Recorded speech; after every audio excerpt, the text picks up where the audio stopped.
to order. My name is Mimi Love. I'd like to thank the commissioners for donating their time, sharing their valuable insights, and shaping the city of Boston into a more beautiful, sustainable, and equitable city for all of its citizens. The commission was established to ensure that the architecture and urban design of new projects in the city of Boston have a positive impact on the public realm. The open meeting law requires that I notify the public that this meeting is being recorded.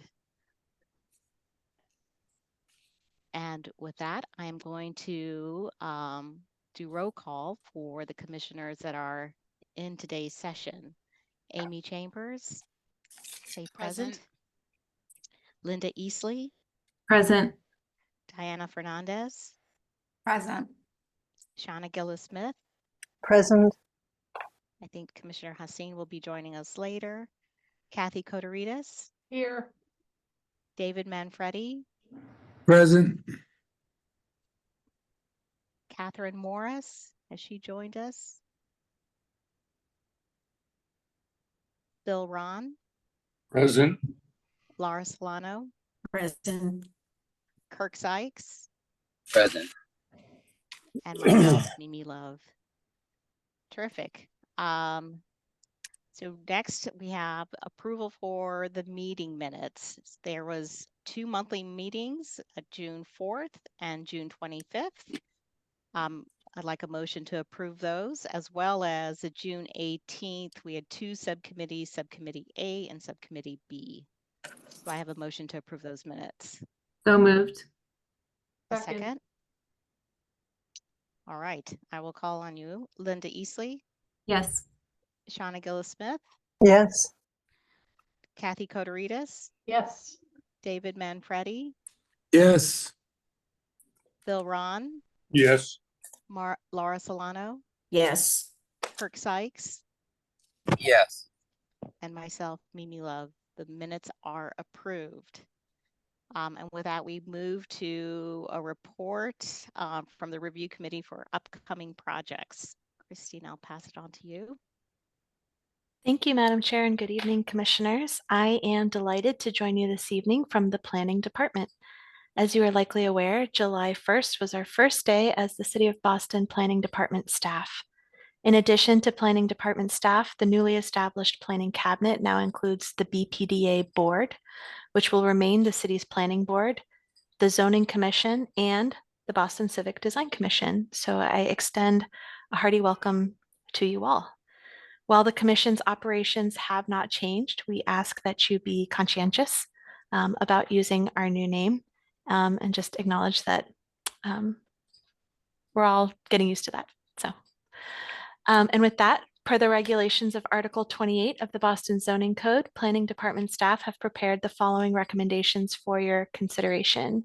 And Madam Chair, I believe separate commissioners are recused on these, so we'll need to take the items for votes separately.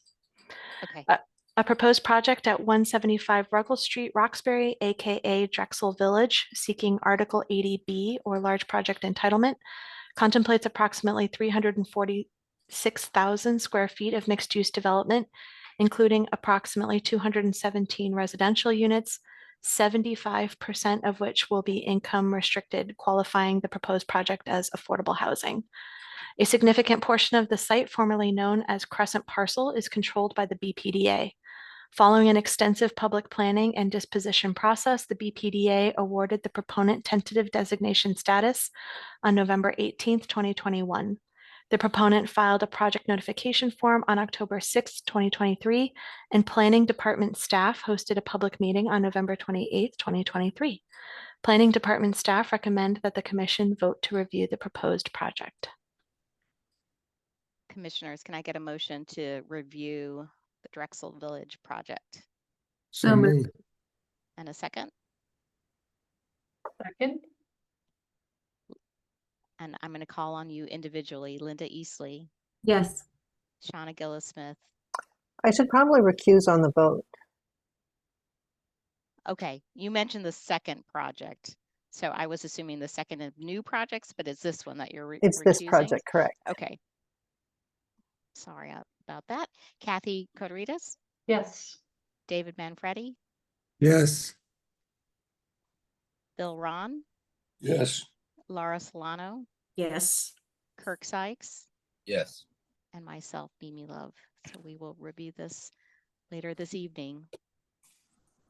A proposed project at 100 through 168 New Rutherford Avenue, Charlestown, aka Austin Street Lots redevelopment, seeking Article 80C and Article 80B large project entitlements, contemplates approximately 800,000 square feet of mixed-use development, including approximately 700 residential units, 60% of which will be income restricted, qualifying the proposed project as affordable housing on an approximately 5.1 acre site. The site is controlled by the BPDA. Following an extensive public planning and disposition process, the BPDA awarded the proponent tentative designation status on November 16, 2023. The proponent filed a project notification form on May 21st, 2024, and Planning Department staff hosted a public meeting on June 18th, 2024. Planning Department staff recommend that the commission vote to review the proposed project. Commissioners, I believe Commissioner Eastley is recused from this one. Yes. So I need a motion to review. Motion to review. A second? Second. Second. All right. So I'll call on you individually. Shauna Gillis-Smith, Yes. Kathy Koderitis, Yes. David Manfredi, Yes. Bill Ron, Yes. Laura Solano, Yes. Kirk Sykes, Yes. and myself, Mimi Love. Yes, we will review later this evening. Our last Excellent. project. Yes. A proposed project at 17 Bradston Street, Newmarket, seeking Article 80B large project entitlement, contemplates approximately 550,000 square feet of primarily commercial use on an approximately 1.15 acre site. The proponent filed a project notification form on November 2nd, 2021, and Planning Department staff hosted a public meeting on January 11th, 2022. Planning Department staff recommend that the commission vote to review the proposed project. Commissioners, I need a motion to review So moved. and a second. Great. Second. Linda Eastley, Yes. Shauna Gillis-Smith, Yes. Kathy Koderitis, Yes. David Manfredi, Yes. Bill Ron, Yes. Laura Solano, Yes. Kirk Sykes, Yes. and myself, Mimi Love. Terrific. We have 3 new projects to review this evening. I think now moving on to the report from Design Committee, I think we're moving on to a vote. And well, a presentation followed by public comments, followed by a vote.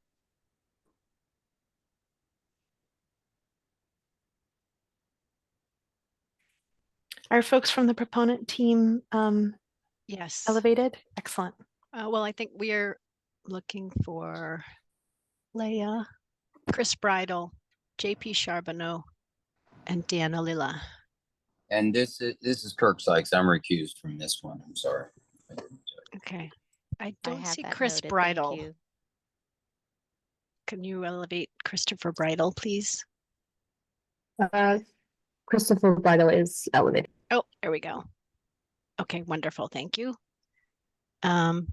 Do we start, or is there an introduction at all from the I think it's you, BCDC? Christina. Is that correct? Yeah, you can feel free to proceed. I will. Okay, wonderful. Thank you so much. I'm Tamara Roy, principal at Stantec Architecture, and with me is Christopher Bridle, principal at Stantec Landscape Architecture. And also with us is Dana Lilla from Jones Architecture for the East Side team, as well as JP Charbonneau Landscape for the East Side team. So we want to start by saying this project is an incredibly visionary partnership between Mayor Wu, the BPS, and Boston Unity Soccer Partners to leverage the significant investment of a professional women's soccer team to benefit generations of Boston public school children. Due to time constraints today, our agenda will respond to the comments we heard at the last subcommittee meeting rather than give an overview of the entire White Stadium project. We did share a 100-page supplemental information document to provide you with more background as needed before this meeting. Next. So during the duration of this project, we've held over 100 meetings and small neighborhood gatherings focused on landmarks, Franklin Park improvements, public comments and concerns, transportation, massing, and now with you, design clarity and material refinement. Our goal is to bring a beautiful and joyful building and landscape to fruition here, and we are thankful for all of your thoughtful comments that continue to improve our work. Next. As Linda pointed out in our first introductory BCDC meeting, this diagram really says it all. Our mission is to respect all the eras that exist in the physical, historical, and social context, while using forms and materials that complement and blend those eras and perspectives seamlessly together. Now I'm going to hand it over to Chris. Thanks, Tamara. We would like to remind you quickly of the planting concepts that our team would like to reintroduce. The image on the left is an inspirational image showing the naturalistic pastoral composition of specimen trees in combination with a variety of species and groupings that help to choreograph open space and vistas. We'd also like to reintroduce biodiverse understory layers around the stadium. The images on the right demonstrate this original intent. And I'll now hand this over to JP, who can elaborate on our planting design. JP Charbonneau. I'm an associate principal with Crowley Cottrell, landscape architects for the BPS Park, the White Stadium project. We presented a version of this planting concept diagram last time, but to briefly recap, we think there is an opportunity to add more biodiversity to this part of Franklin Park, where currently there is only lawn and trees. The valley landscape around the stadium acts as a transitional space into the woodland and topography surrounding it. Benefits of a more varied landscape will be multiple. For people, greater seasonal and visual interest. For flora and fauna, a healthier and more diverse plant community. And once established, reduced maintenance demands. We are proposing a variety of plant types for this transitional understory. Low-mow fescue grasses, native grasses and flowering meadow in targeted areas, and a new type since we last presented, drifts of shrub for the shadier areas to the north. Lawn will also wrap around the stadium to provide visual cues for clear sightlines and circulation. Next slide. When the diversity is combined with new and existing canopy trees, we hope the experience for all park visitors on all days will be enhanced and improved. We will supplement the Olmsted-era tree groupings and specimens with new trees to provide comfort and shade for all park visitors. Based on your feedback and advice from the last time, we have added more proposed trees to the plan, highlighted here in purple. We studied a 3D model of the site to carefully place these new trees, which we will share in future slides. Next slide. Thanks, JP. So last time you asked us about our lighting approach. This is our conceptual lighting plan surrounding the stadium. Our approach is to sensitively integrate lighting into the tree planting composition using taller, handsome, but unobtrusive pedestrian poles with larger spacing and with directional luminaires. Next slide, please.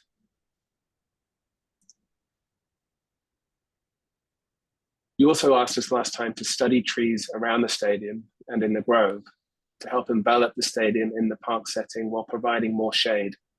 Here we are showing the result of our study in 3D. You can see the existing trees to remain, including a large heritage tree at the left of the image and the proposed pedestrian light poles. We're introducing additional groupings surrounding the clamshell that help to frame the stadium upon arrival, while also hiding the proposed pedestrian light poles within the new tree groupings. Next slide, please. This is a similar study looking south from the stadium into the playstead. Here again, you see the mature existing trees to remain and the spacing of our proposed lighting fixtures. And here is the introduction of new groupings that provide shade along our path network, hide the proposed light poles while still providing visual openness from the grove to the open playstead. Next slide. Lastly, this view looking back at the stadium shows the large existing trees remain that punctuate the playstead and provide us with cues for additional tree clusters. We've been careful again to balance the openness and pastoral quality of the playstead with views to the stadium while providing additional shade for the grove. Next slide. You asked us also to look at locations for seating and spectating, opportunities in opportunities proximate to the stadium. As part of the overall project design philosophy, we have been inspired by Olmsted's sinuous integrated approach to seating, by the simple pure forms of the stadium, and by the Franklin Park Action Plan guidelines to locate seating along major pedestrian thoroughfares in major park spaces and in locations adjacent to sports courts. Next slide, please. We've also been careful to place seating in locations that do not restrict circulation to the stadium or playstead, but rather help to protect our understory planted areas. Our seating concept will be further coordinated paths to also ensure our approach is able to integrate into the wider park vernacular. Next slide. This image looking east showing our early bench concept shows a simple, elegant bench design and is intended to swoop gracefully alongside the major pedestrian paths while also protecting our proposed ecological planting understory. Next slide. Here at the west, we've located a double-sided bench that lines the major pedestrian thoroughfare, providing valuable shaded seating opportunities facing both the stadium and the basketball courts. Next slide. This diagram shows the primary pedestrian bike loop shown in purple and the secondary path system shown in green. And our tertiary paths are also shown in yellow. At our last meeting, we were asked to look at the path network immediately surrounding the stadium. East and West teams have been able to further simplify the path systems in the areas highlighted in the black dashed ellipses by combining paths and removing redundancy. We were also asked to clarify the operations of the stadium for service access on game days. In this overlay, you can see the service area at the northwest of the stadium, the bus shuttle access at the north and south, a potential location for bike valet, and the ticketing entry points to the stadium for games. Thank you, and I'll hand it over to Tamara. Thanks, Chris. One other question that we got at the last subcommittee was, why the warm wood material? So we wanted to return to our original inspirations. While the existing building is white, we have always seen the wood as a bridge between the mid-century architecture and the Olmstedian park landscape. Next. We did look at what it would mean to change the wood tones to white and felt that it drained the lifeblood and the joy out of the project. It might be closer to the 1950s building, but it ignores its special place in the Franklin Park setting. Next. Moreover, at the experiential level, while exteriors of Bauhaus and Art Deco buildings were often white or gray, there are many examples where wood was used in more natural settings, like we find ourselves. And it was the women of the Bauhaus, relegated to the textiles, furniture design, and painting, who added art, softness, and warmth to the interiors. And we are proudly connecting to that tradition. And by the way, Olmsted himself designed the fence outside his Brookline studio with curves and natural wood. Next. Another comment we received last time was how the East and the West design coordination was undercooked. We spent 6 hours charretting, like having a sketch off with the East team, thinking with our hands, and we came up with some great epiphanies. One, how the white shell can express both modern details on the East while capturing those episodic moments of simple reveals and lintels of Art Deco on the West wings. 2, how the wood can rise out of the east in a curvilinear screen and railings around the east grandstand in a similar way to the way it does on the west, and how it can become the fences that enclose the stadium between the shell and the entrances. And 3, we also agreed to have silver frames for all the windows and doors as a nod to the original windows in the 1950s building. Next.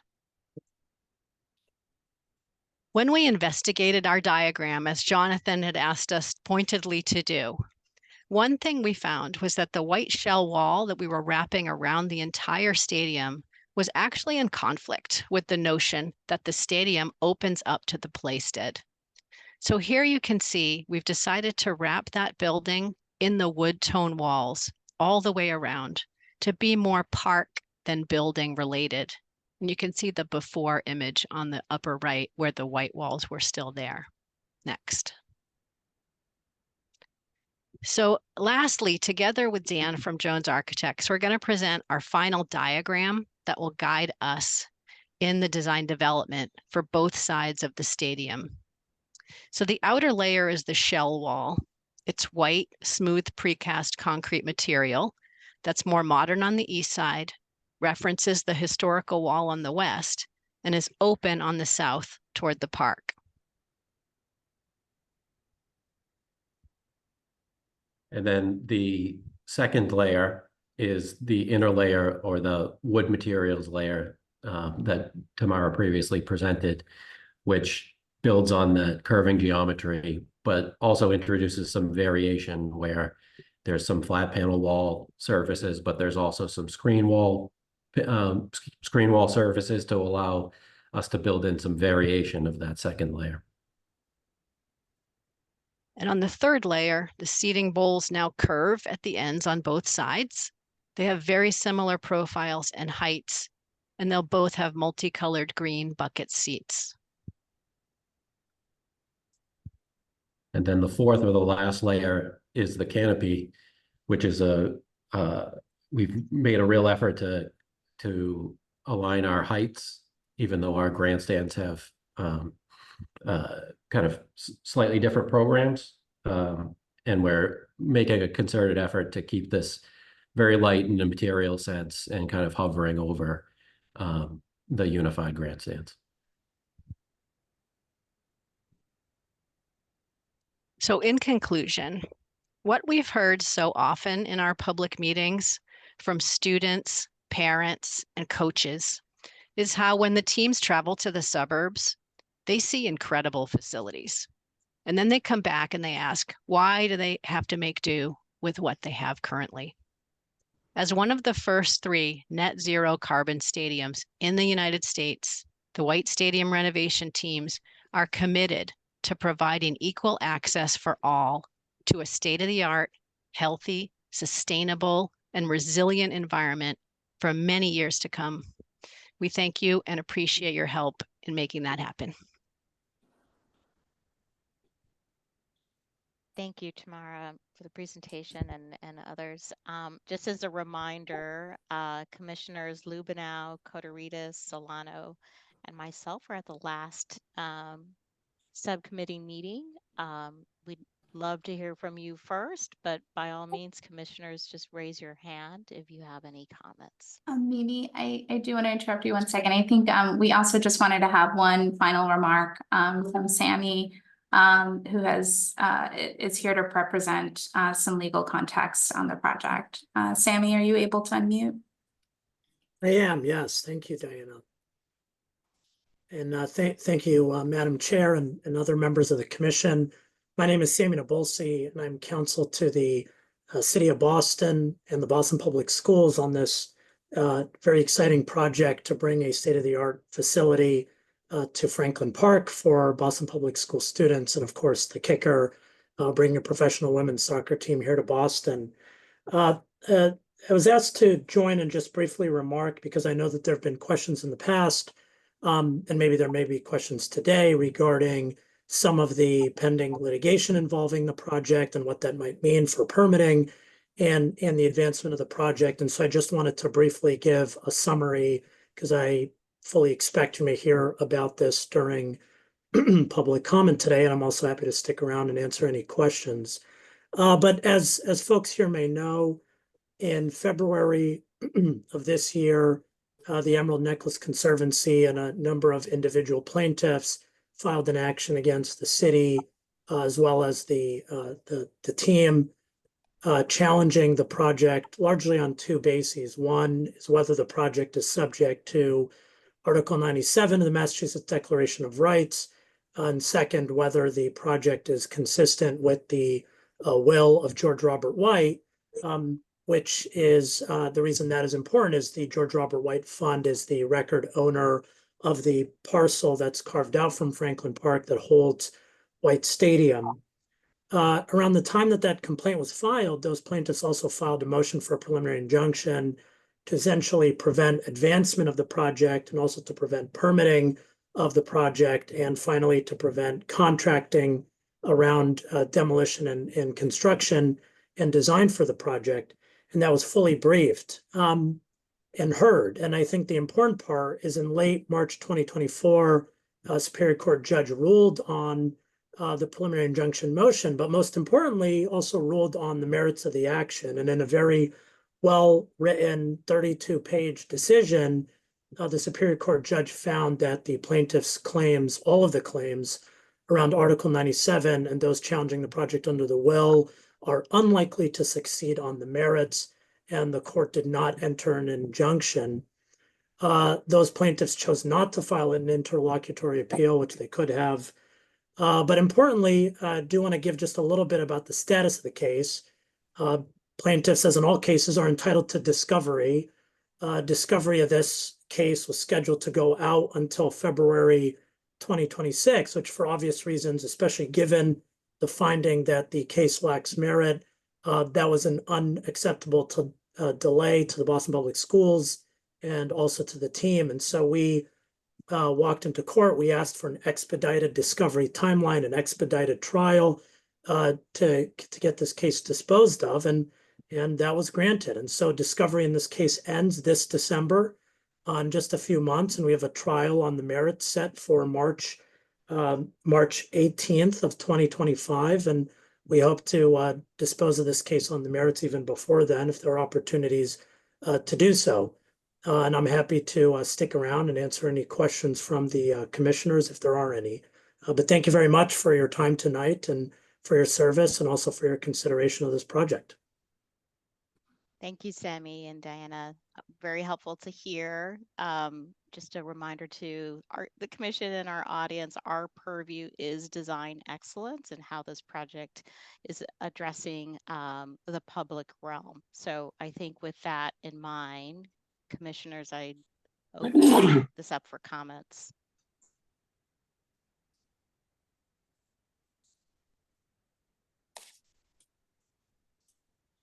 I was at the last subcommittee, so since I'm not seeing any hands being raised, my focus will just be a bit on the design components and some of the improvements that I see.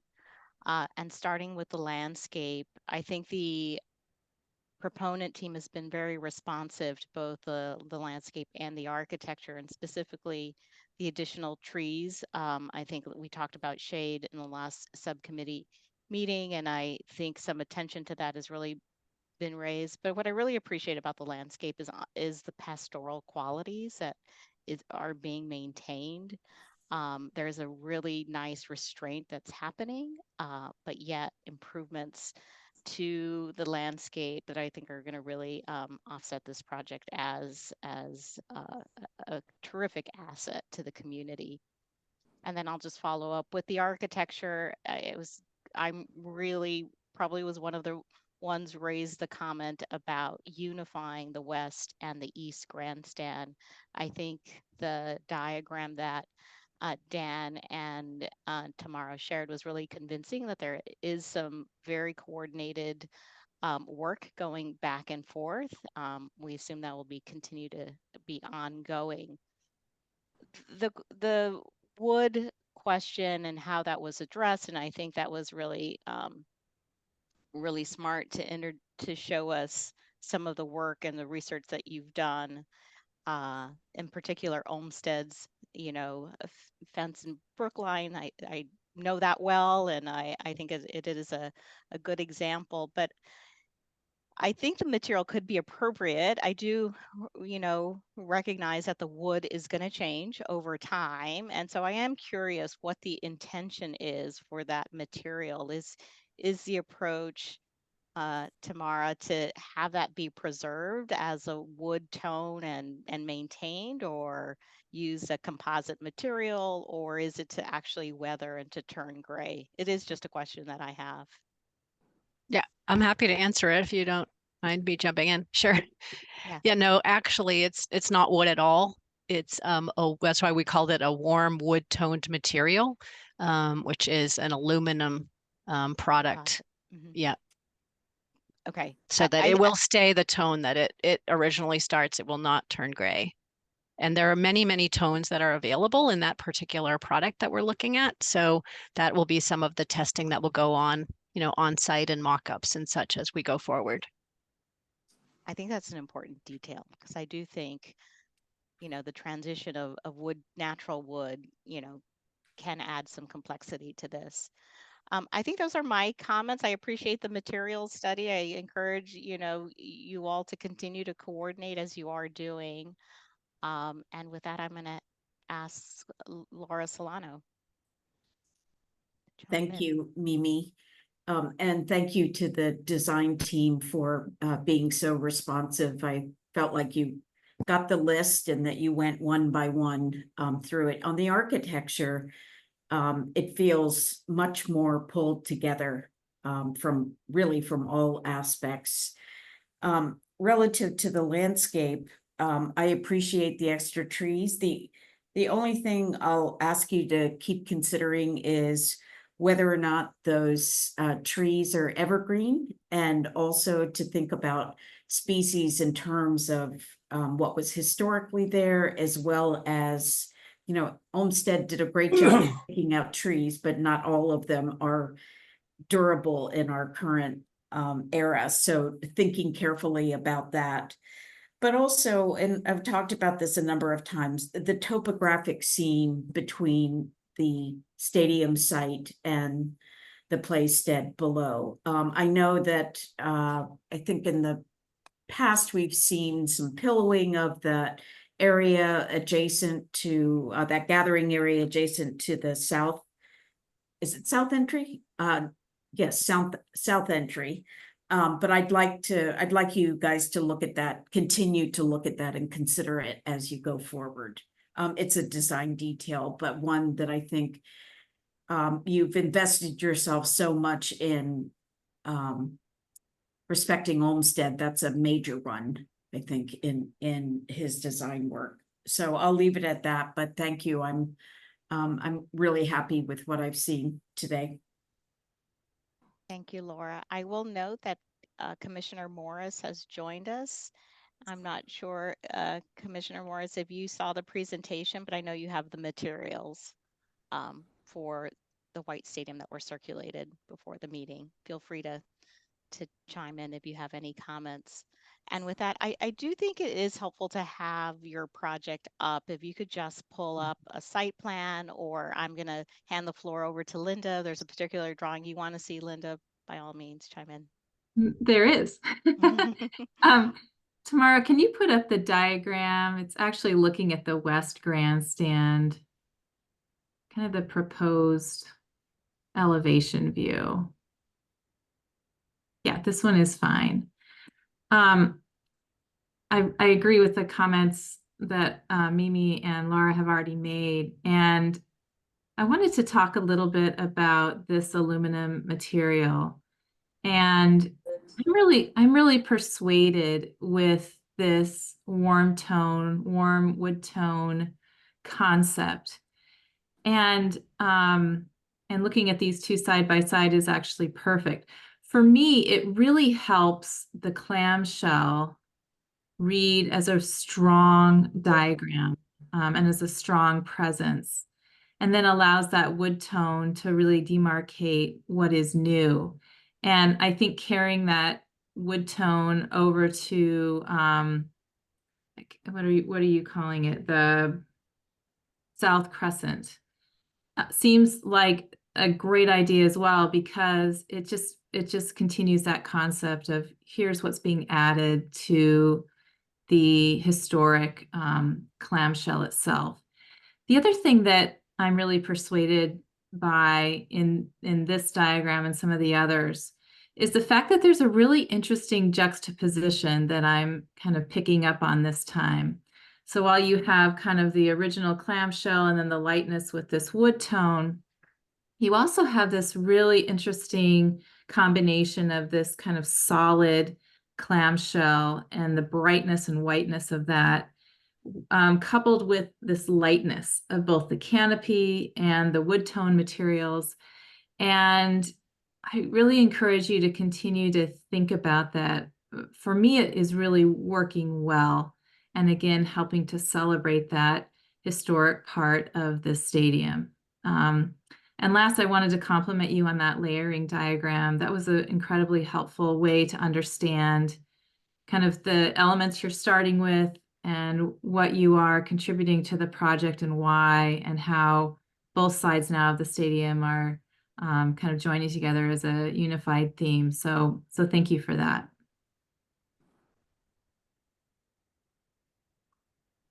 Sorry. Thanks, Linda. David Manfredi. Yes, thank you.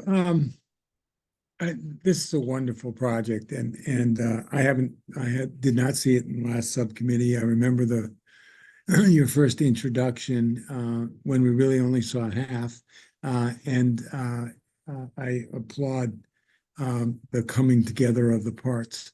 I wonder if you could go to the build that you had. I think it was like 5 or 6 images that built the common pieces that brought it together. And yeah, can you go to the beginning? First of all, the presentation is excellent, and this, to me, this was very compelling, and I guess it's also very complex, and I wonder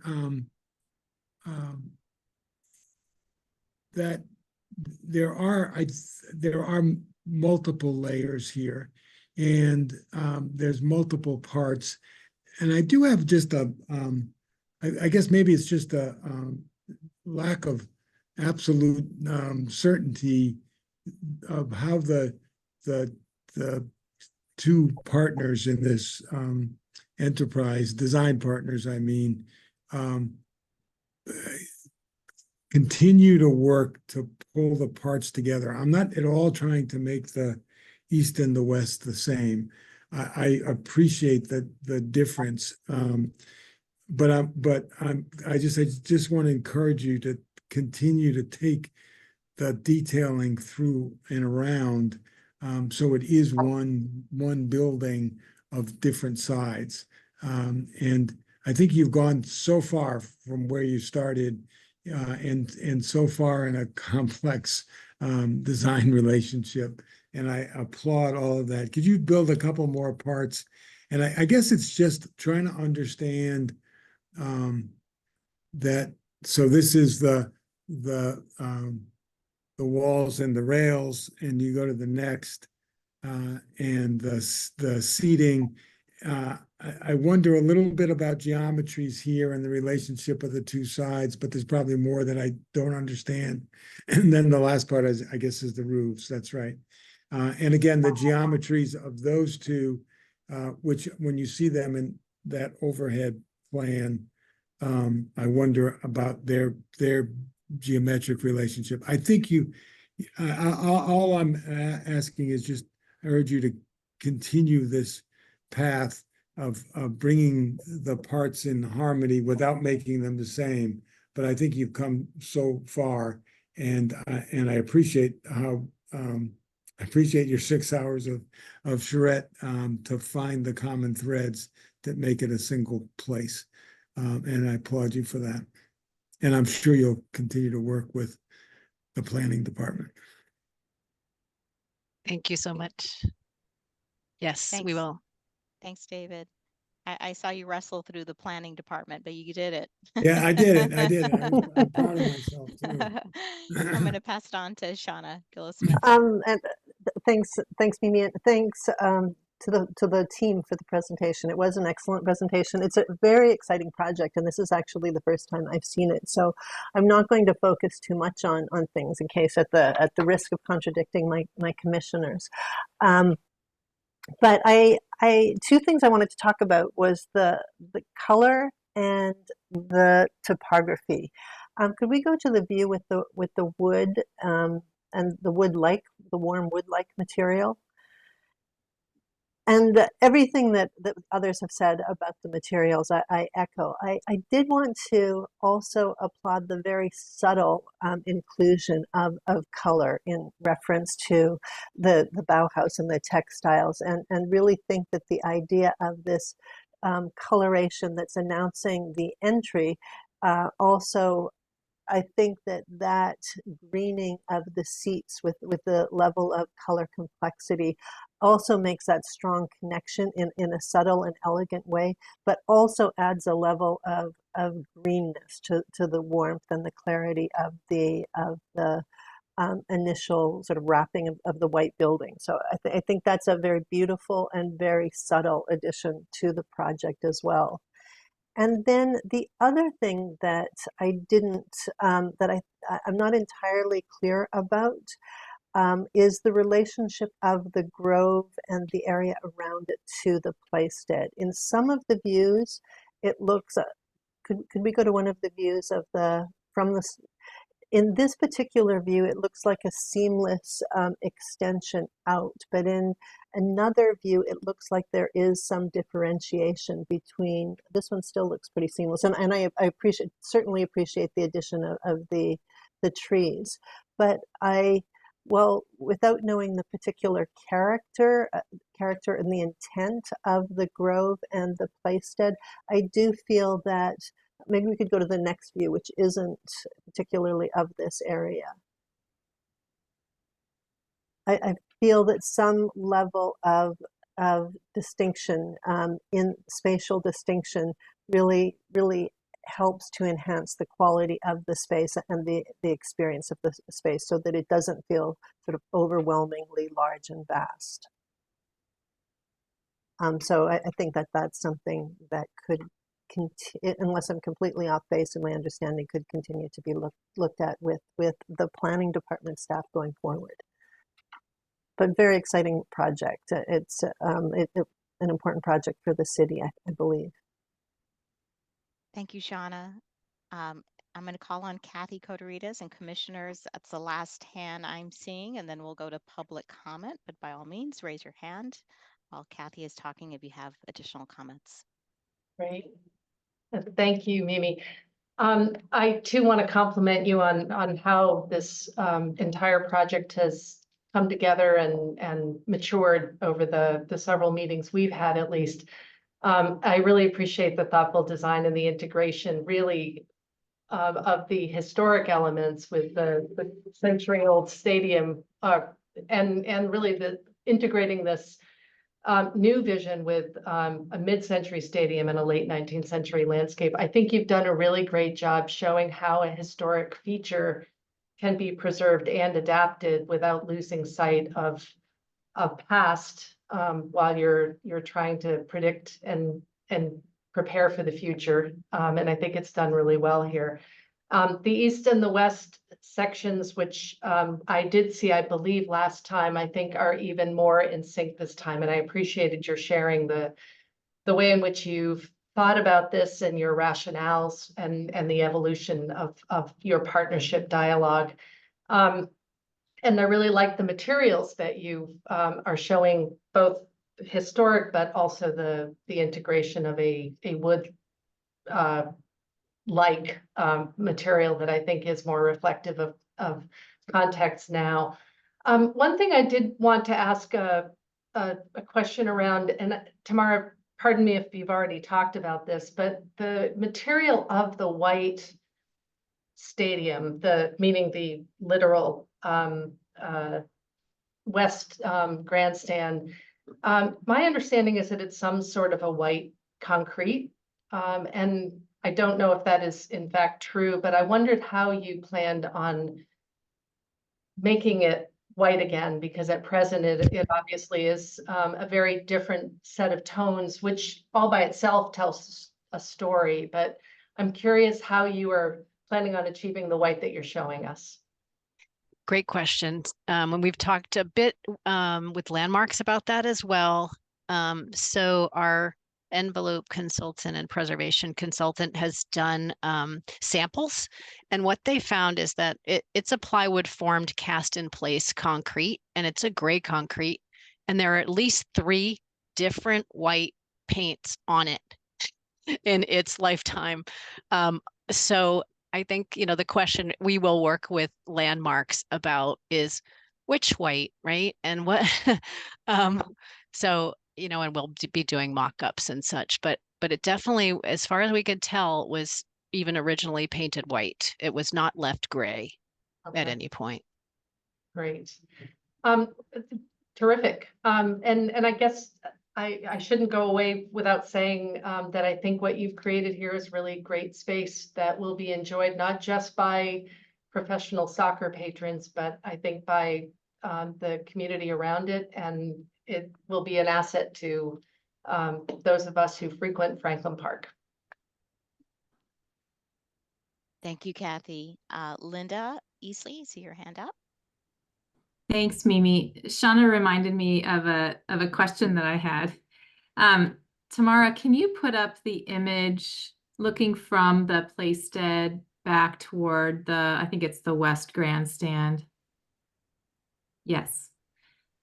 So as you were making this presentation today, what struck me is that there's this very kind of subtle, white tone and warm wood tone that surrounds the exterior, including this beautiful light canopy.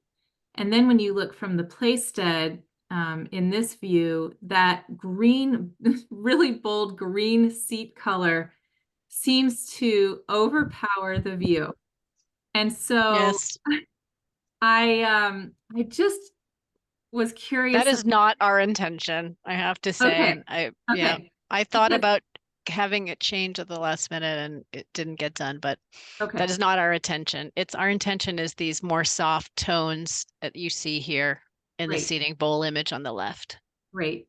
I'm happy to see that because, yes. because all of the careful work you've done and the research and everything seems to kind of be turned on its head when we saw that view. Thanks for clarifying. Yes, my apologies.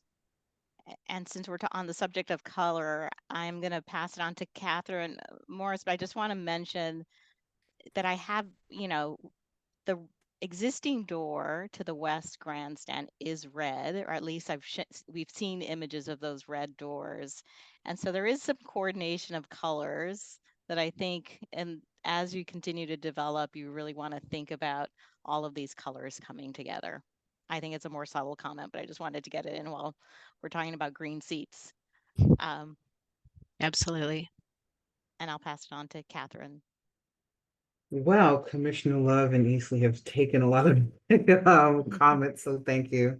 So that cuts down a lot. If you can go to slide 17 on the presentation. Yes. I wanted to comment on one of 2 things. One is I definitely like the warm colored wood. I really do think it adds a very uniqueness to the facade of this. I think one of the things that is an interesting thing I want you all to think about is that clamshell piece has curvature, and given the warm wood, it's very straight.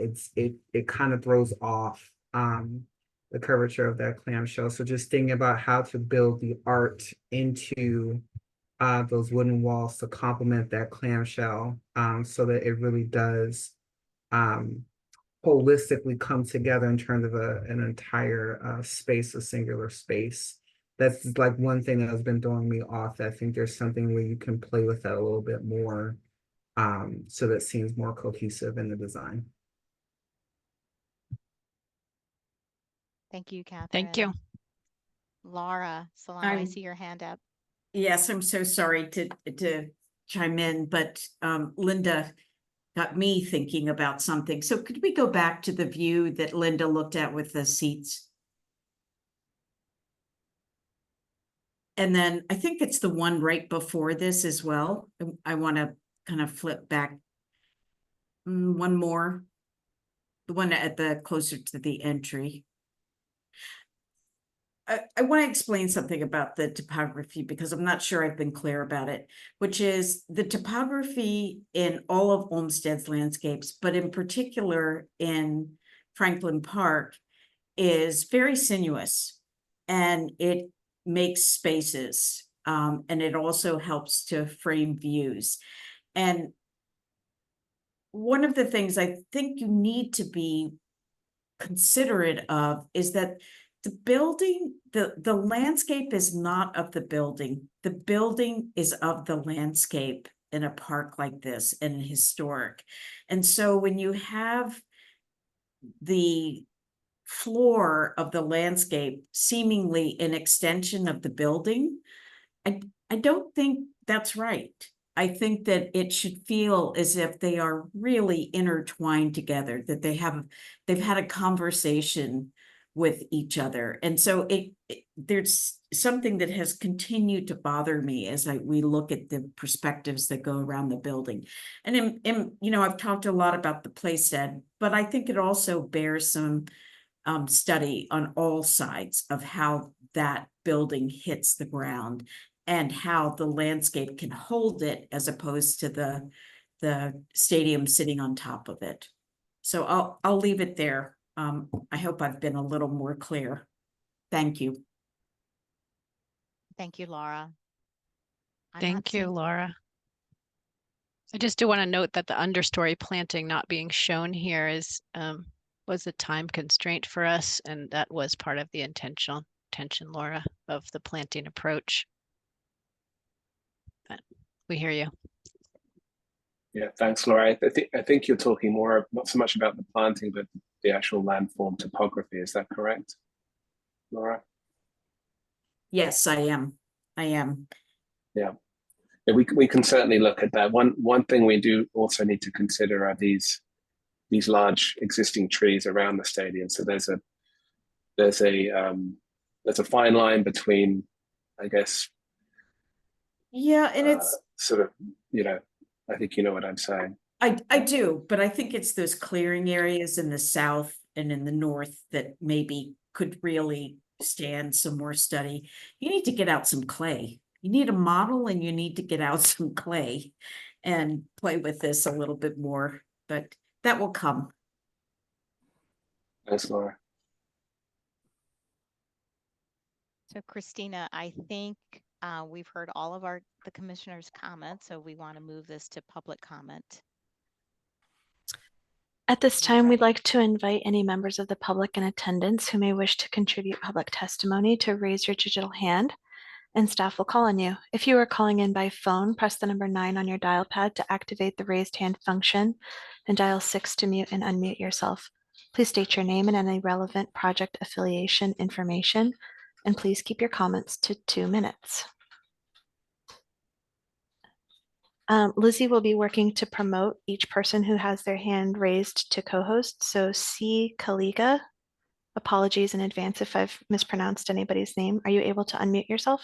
My name is Kaliga. I just go by Kaliga. Great. I am here because I am one of the people involved in the lawsuit, and to the lawyer, the lawsuit is very much happening and has a lot of merit according to other people in the law profession, just so you know. But that isn't, my comments are about the design. There's been a lot of work about this, but it really feels like you're trying to put a square peg in a round hole. Nobody is really listening to the people. There's hundreds of people that live around the park in marginalized communities, JP, Roxbury, Dorchester, Hyde Park, Mattapan. People from marginalized communities who, with all this great work you're doing, why are you doing it? We're in climate crisis. We're a soccer family. I'm a BPS parent too. 5 kids went to BPS schools. I have 2 in high school right now. My kid plays soccer, Protect Boston. My brother was a pro soccer player. I want a women's soccer team. It doesn't belong in a park. We're in climate crisis.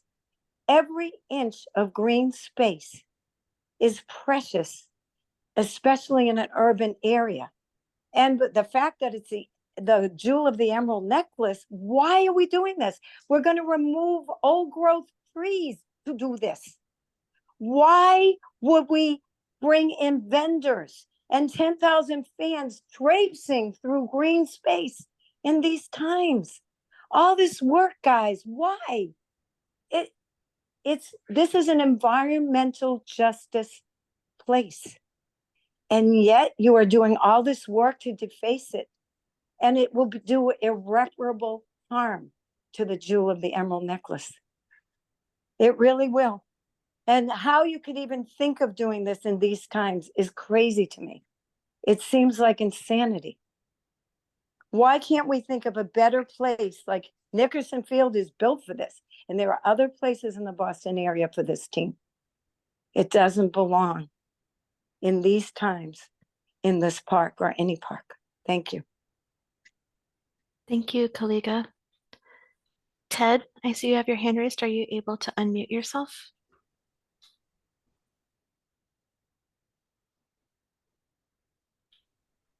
Ted, it looks like Ioska.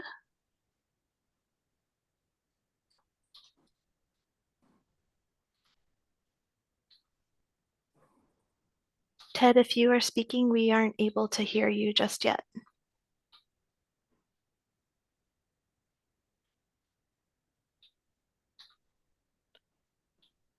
I think we're gonna, Ted, we're gonna move on to the next commenter, and please keep your hand raised. We'll try to resolve whatever tech issues might be happening on our end. Frederick Betterline, are you able to unmute yourself? Yes. Can you hear me? Yes, sir. I am quite in support. I think it's been a tremendous accomplishment. Where the design has gone from where it started, where originally it had boxy field houses outside the stadium. And now it's all integrated into a design that to me fits Olmsted principles. I think of the overlook wall. It's about a 200-foot stone wall.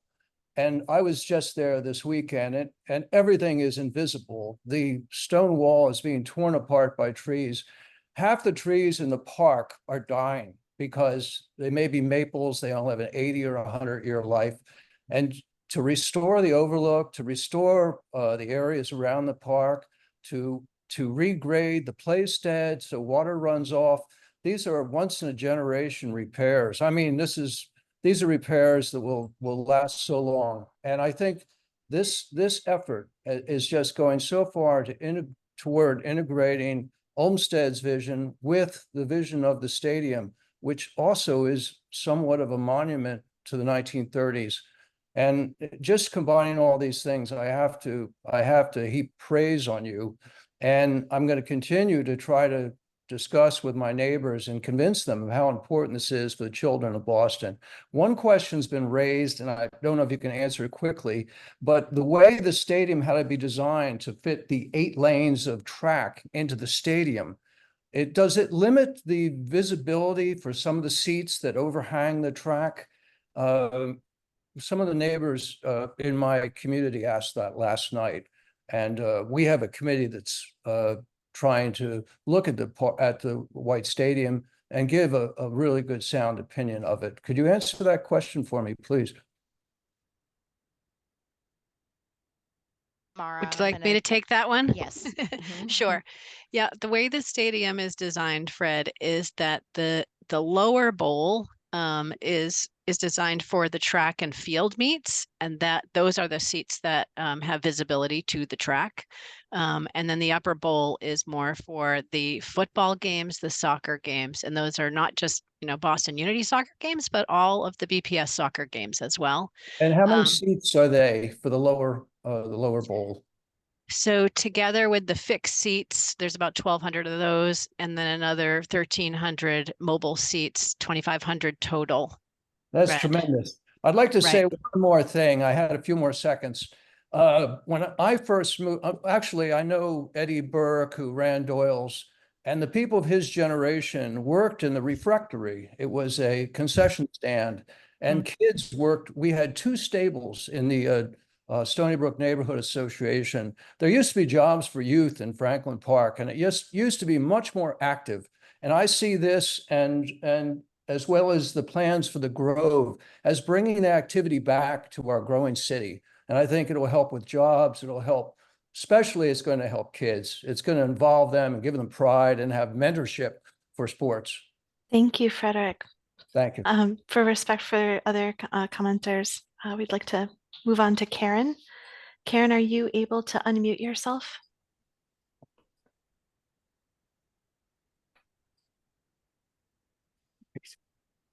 Hi, sorry, it took a second. Karen Monty Brodek from the Emerald Necklace Conservancy. Thank you for giving us opportunity to talk about this project.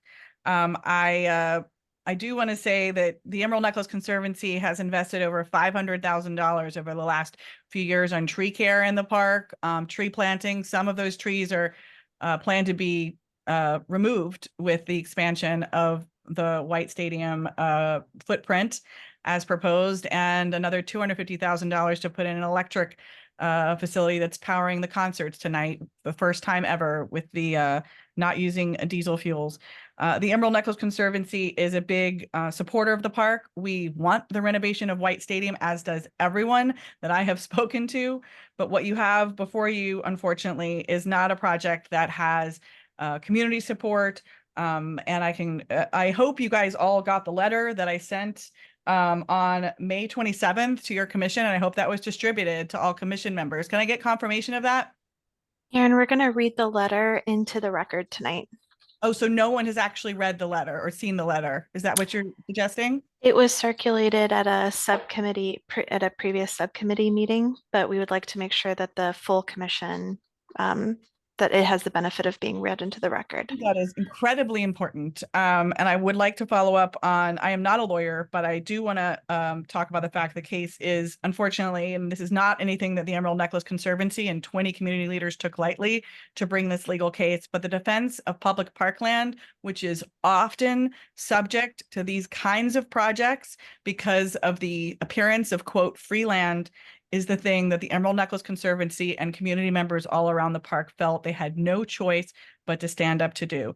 And the judge herself found that the White Stadium property is recreation land, but mistakenly believed the public recreation land is not protected by Article 97, despite a 2017 Supreme Court judicial decision that it is protected by Article 97. I don't pretend that this commission, which is a commission of appointed by the mayor, would necessarily act against this project. But I want you to understand that this project is in the tradition of things being decided and foisted on communities. All of the neighborhood groups who've taken a position on this project have signed a statement in support of the objections that we have. The Franklin Park Coalition itself has not endorsed the project. There are so many challenges to this project, and Olmsted himself said that this area should be used for active recreation, school children recreation.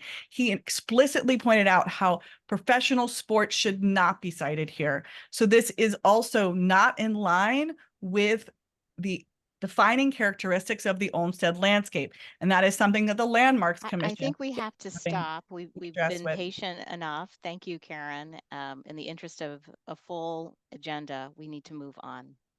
I'm pretty appalled that the letter has not been seen by all the members of the commission, despite submitting it over a month ago. Karen, we will read the length of the letter into the record this evening for the benefit of public testimony. Dolores, are you able to unmute yourself?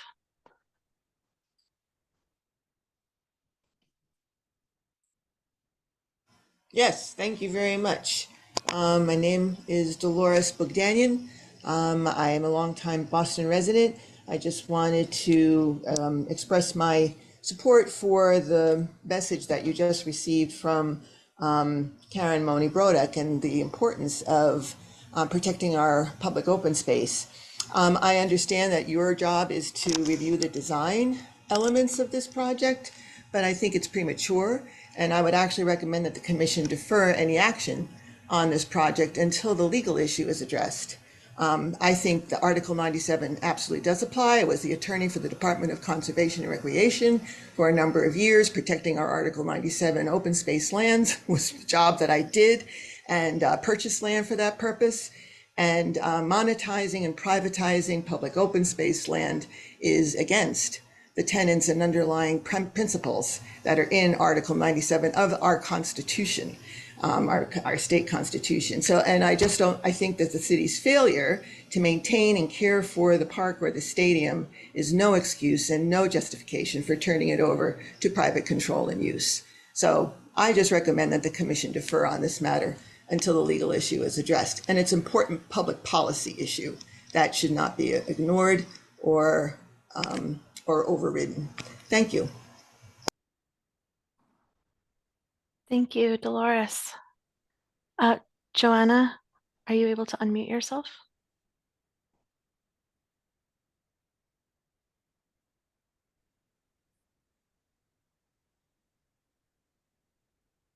Is it Joanna or Johanna? Are you able to unmute yourself? If you're speaking, we're not able to hear you.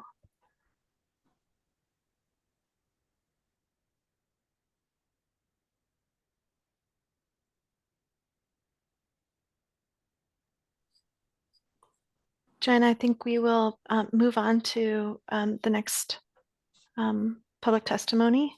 Sarah Freeman. We'll come back to Ted and Joanna at the end to see if we're able to resolve any technical issues. Sarah, are you able to unmute yourself?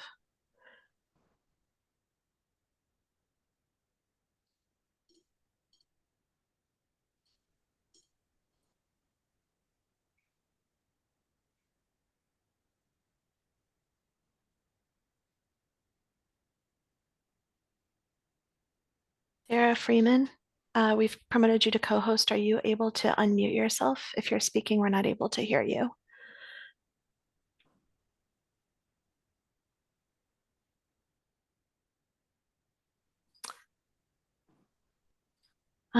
Susan, are you able to unmute yourself?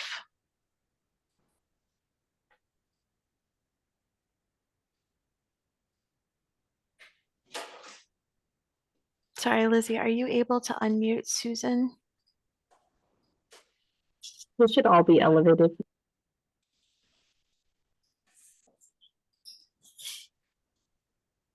It looks like Sarah may be off mute. Sarah, are you able to unmute yourself and speak? Looks like she just went back on mute.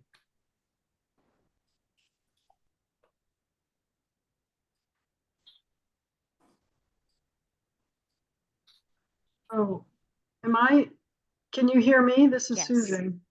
Okay, yeah, I was trying, but I was getting a message saying the administrator wasn't allowing me to unmute.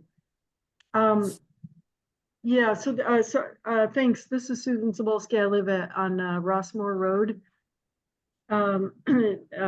near the William Street entrance to Franklin Park. And I want to speak, I am here to speak in favor of the White Stadium project. I think that this project is a great opportunity for this partnership between the city and Boston Unity Soccer to really bring benefits to the Boston Public School kids and the community in general, that the city just wouldn't be able to do without this partnership.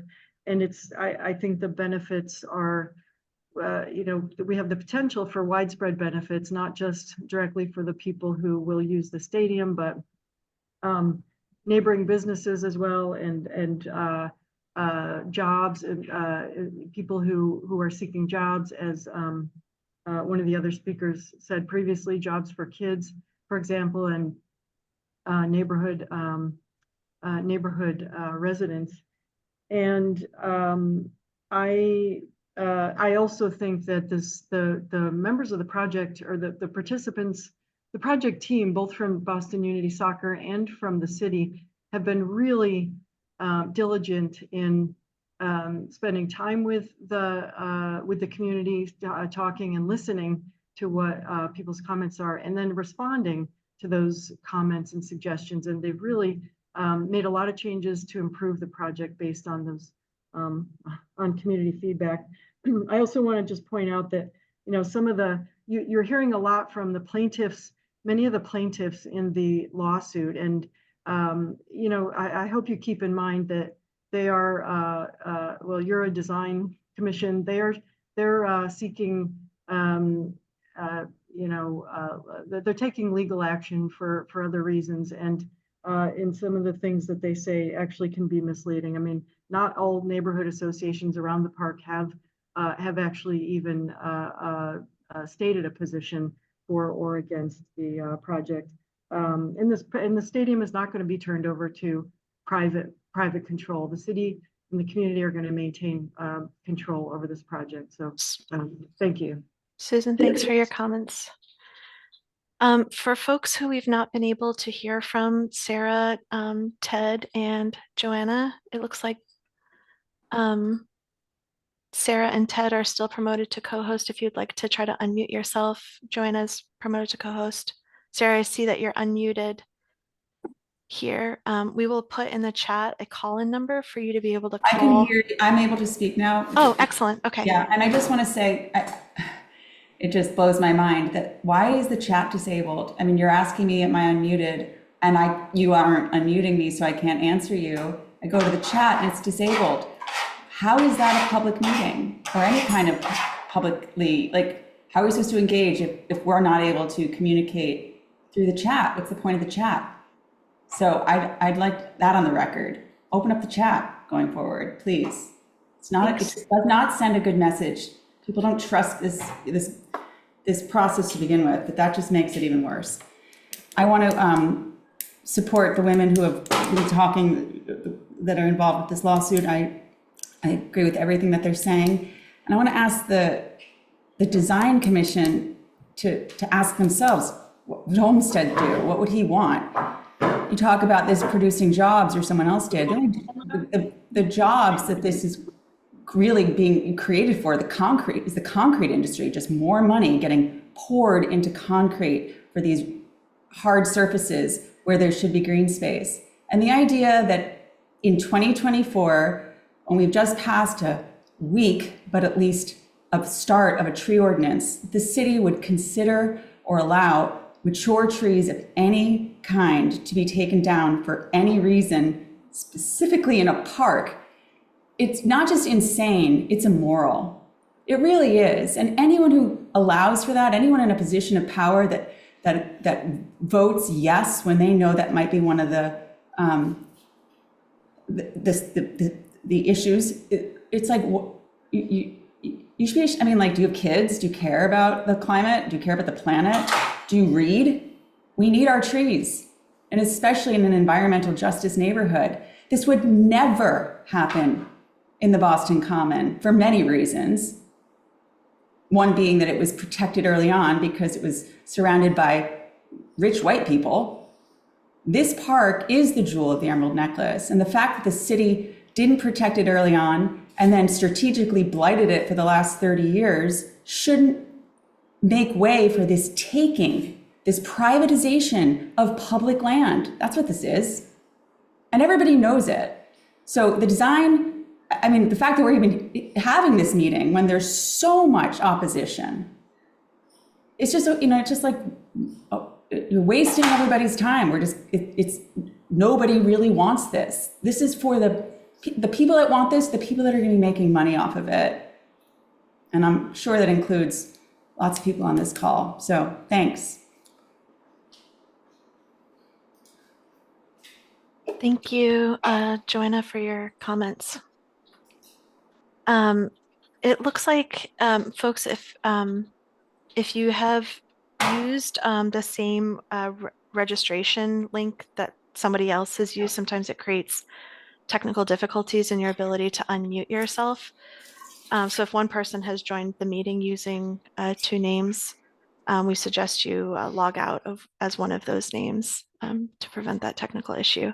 I think while we're waiting for folks to be able to resolve that, I would like commissioners for your patience as I read a comment letter in full from the Emerald Necklace Conservancy into the record that Karen previously referenced. And then I have 2 comment letters that were submitted today that we would like to read 2 minutes of into the record. Dear Commissioners, this was attention to the Boston Landmarks Commission, the Boston Parks Commission, the Boston Zoning Commission, and the BCDC. Dear Commissioners, the current proposal for the near total demolition and redevelopment of the George Robert White Stadium and surrounding acres of public land in Franklin Park raises numerous serious questions of community self-determination, use and disposition of public facilities, and disregard for legal protections required for public open space and environmental protection. It is important that all commission members reviewing this project are aware of these major issues, the fact that other commissions are concurrently reviewing this project and the ongoing litigation. At an extremely rapid pace, various public bodies are being asked to make decisions without the appropriate time for consideration of comments, observations, and recommendations from other boards and commissions and the general public. The following are some key issues for consideration. Lack of community support. To date, not one neighborhood group or park group has endorsed the current proposal. Instead, numerous neighboring groups around Franklin Park have raised concerns with the current proposal to bring a professional team to their neighborhood park and signed a statement of principles for the improvement of White Stadium and Franklin Park. As included in the above statement, all parties greatly desire the renovation of White Stadium. The city has indicated that there is $50 million available for this purpose. The neighborhood groups and organizations that signed on to the attached statement of principles would like to partner with the city to renovate the stadium for the Boston Public School athletes and the general public. Many love women's soccer and support locating a professional women's soccer team in Boston, but this historic park and landmark stadium in these residential environmental justice neighborhoods is not an appropriate location, and the decision-making process has not been public, thoughtful, or legal. Unprecedented objections by the Boston Landmark Commission dated April 9th, 2024. On April 9th, 16 of Boston Landmarks commissioners, including the chair, issued a letter to the mayor's office citing a disregard by the City of Boston administration for the commission's legislative mandate, established procedures and guidelines, which could create a public impression that the commission's mandates and processes do not apply equally across all districts and properties. The first project listed as an example was the landmarked park, Franklin Park, and historic White Stadium. A key concern, only half of the proposed project has been provided for review, and process underway continues to disregard the commission's guidelines. Moreover, the City of Boston bid a $46 million publicly funded construction contract in February to demolish half the stadium and indicated using an emergency approval to move forward without seeking approvals from the commission. The Landmarks Commission review process, much like other elements of the public process for this project, has been incomplete, undertaken at an unprecedented pace, and out of compliance with its missions and mandates. An active lawsuit. City and project proponents proceed at their own risk as stated by Judge Ellis. Key points: major state regulations not followed, Public Lands Protection Act, Article 97, Public Trust Law, and Massachusetts Environmental Protection Act, MEPA. The Franklin Park Defenders, a coalition of 20 individual plaintiffs, and Emerald Necklace Conservancy, including longtime community leaders Dr. Jean McGuire and Louis Elisa, filed a legal complaint concerning key regulations not followed, including the Public Lands Protection Act, public trust laws, the Massachusetts Environmental Protection Act, and state environmental justice policies. One of the motions requested an injunction to pause the planned demolition of the stadium and other actions was not granted. However, the legal case, facts, and issues at hand remain and grow, including, number one, multiple concerns about the use of a public trust asset, the stadium, the George Robert White Fund, and quote-unquote joint undertakings. Number two, lack of appropriate environmental review, including no MEPA process. Number three, project does not comply with recent Massachusetts Supreme Judicial Court precedent. In 2017, the court ruled that active recreation lands are protected by Article 97 of the Constitution, the Public Lands Protection Act. This act proscribes how any proposed change use for public recreation land is to be treated, reviewed, and considered by the legislature. lack of appropriate consideration for multiple environmental justice communities in environmental review, community self-determination, public process, and other considerations included in the environmental justice regulations in Chapter 30, Section 62 of the Massachusetts Constitution. Number 5, the proposal suggests the disposition of acres of public land and facilities for decades at a scale, nature, and duration that is significant, has major impacts, and is long-lasting. Moreover, beyond this extremely important park and specific communities, the precedent set here risks public land protections throughout the Commonwealth. Project does not comply with Franklin Park Action Plan. This project does not conform to the Franklin Park Action Plan developed at considerable cost and years of city and community process completed in 2022. This comprehensive plan does not contemplate or endorse the idea of new use, major changes to program, nor displacing current uses in the park, such as a professional sports team, leasing, or using White Stadium. This was not discussed with the community in the outreach process or posed as an option to the community at large. In fact, the action plan does not aim to alter the park's purpose, character, or design. Page 7, introduction letter by Mayor Michelle Wu. The plan outlines improvements requested by the existing users and members of adjacent environmental justice communities. The proposed redevelopment of White Stadium would alter the park's purpose, character, and design, directly undermining the stated wishes and needs of the Franklin Park community. Displaces of lack of consideration for and decision-making by environmental justice communities. The neighborhoods that surround Franklin Park are key environmental justice communities in Boston, including Rochester, Dorchester, Mattapan, and Jamaica Plain. This proposal fails to consider or study the impacts of those neighborhoods per the environmental justice regulations, including Chapter 30, Article 62 of the Massachusetts Constitution. These include, but are not limited to, community voice and self-determination, participation in decision-making, health concerns, community needs, and other environmental impacts.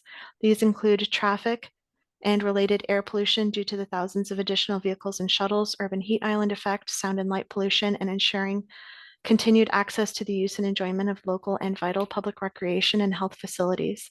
This project has not included appropriate analysis or alternatives assessment as required by law. Community leaders are deeply concerned about these and other impacts. The proposal would inherently change the use and nature of the park and impact surrounding neighborhoods with 10,000 visitors on at least 20 of the fair weather weekends each year, an additional 20 team practices, and yet to be announced events, concerts, and more. Moreover, 2 of the Boston Public Schools football teams, which currently use the stadium and for which White Stadium was built, would be displaced to other locations for their regular season games, practices, and other activities. Lack of realistic traffic management plan and multiple outstanding questions. Vehicular traffic through and around Franklin Park is already extremely challenged. As noted in the Franklin Park Action Plan, many park users struggle to access Franklin Park, including visitors to the zoo, the golf course, existing youth sports games and practices, festivals, and myriad other groups. The proposal has not undergone MEPA level transportation analysis for a proposal of this nature, scale, complexity, and location. The proposal has suggested a variety of tactics to manage the 10,000 plus people who will be going to and from the stadium on all of the game days and for other events, including a major busing operation with 300 plus shuttle trips from off-site yet to be identified parking locations, a new resident parking permit system for the neighborhoods around the park, and other ideas that are unrealistic and have not been well received or believed feasible, resulting in additional serious concerns. In recent hearings and meetings, various bodies have been presented with incomplete plans with incomplete information, with numerous critical questions unanswered. For example, in recent meetings, key facts such as proposed building height, number of concerts to be held, the number of trees to be removed, allowed sound and light levels, expected traffic impacts, and plans were not yet determined and still under consideration or development. The proposed lease, profit sharing agreement, and other documents between the city and private investors, Boston Unity Soccer Partners LLC, has not been shared, so it is not possible for the public or others to understand or evaluate the possible number of non-soccer or other for-profit events that could occur. Boston can do better, and we can do better together. Let's work together to improve the public park and stadium. This is not the right plan or process for Franklin Park. The parkland and sports facilities are historic resources or our communities. We can do better. The good news is that there are public and legal protections that, if followed, can ensure community self-determination, appropriate investments in public facilities in need, and protections and support for our communities. As leaders and commission members, you have an opportunity to uphold the rules and regulations and provide for a better future for our Commonwealth, our city, and our public lands in your care. Sincerely, Karen Monty Brodek, president of the Emerald Necklace Conservancy, letter submitted on May 27th, 2024. I have two other letters to be read into. Go ahead. Oh, Sorry, go ahead, Mimi. I didn't realize we were going to do that. I am getting worried on time, and are they long letters? They are not. Okay. After those letters, there is a chat that was written by Sam Valentine that I think should be either he should be elevated and have a chance to speak, or we need to read those into the record as well.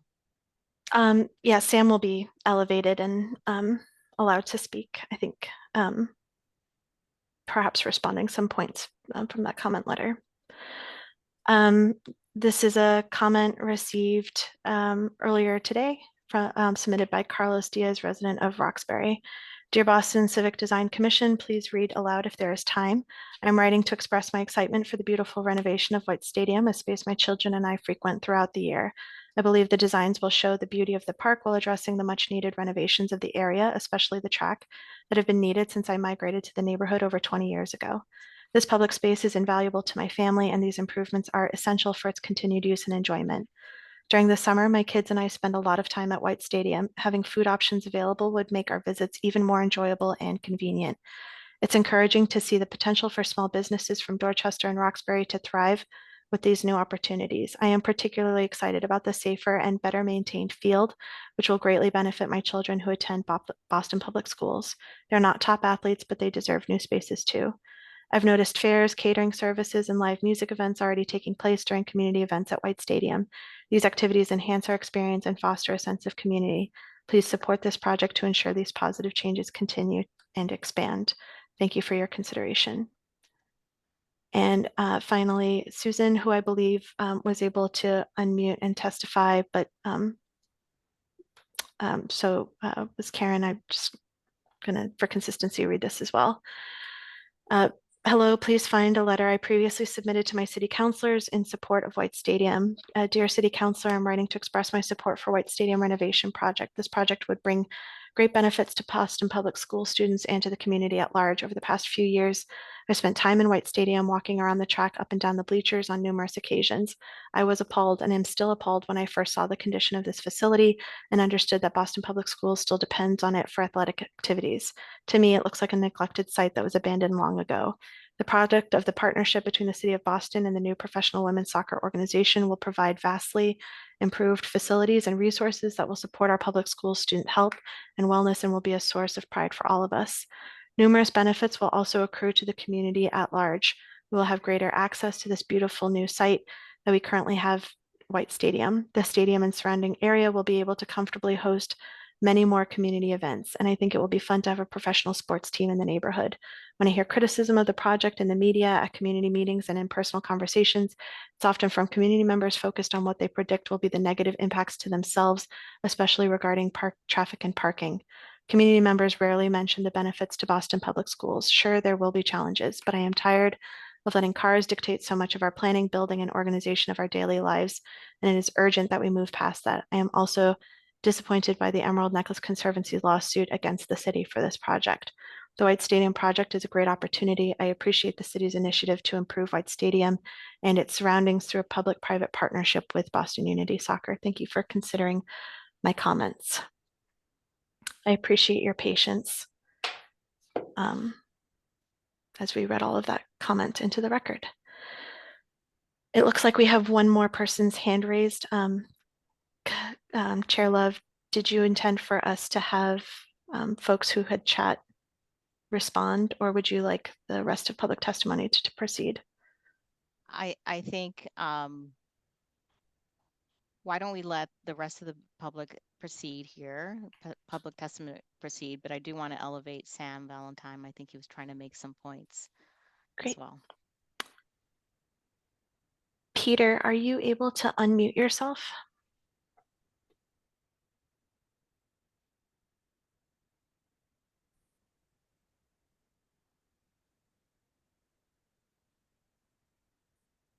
Peter, if you are speaking, it looks like your microphone is muted. Are you able to unmute yourself?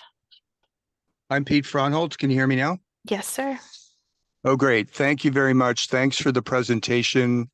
I couldn't have imagined sort of such an amazing design and detail and just a detailed conversation about how to integrate the stadium design into the landscape. I appreciate all of that effort. The designs I've seen recently indicate to me that a couple of things. I mean, first of all, I've been in White Stadium quite a bit the last couple of years because my daughter plays soccer, and it's such a pit. It's such an awful place to witness a sports event. And you know, what I've seen from the design is that there will be sort of a wraparound, treescape that will envelop the stadium and invariably, involve planting a lot of trees. My understanding also is that, any renovation of this stadium would require some trees coming down, and especially given that the East Grandstand has pretty much been condemned and is unusable. So I think we're talking about an extensive, construction project here. Nobody is really imagining that the stadium will go away entirely and it will become green space. It's been a feature of Franklin Park for a lot of people for a lot of years. So I think moving forward, there's going to be some challenges, obviously. But I think what I've seen going forward, and I think the response to the community input has been really significant.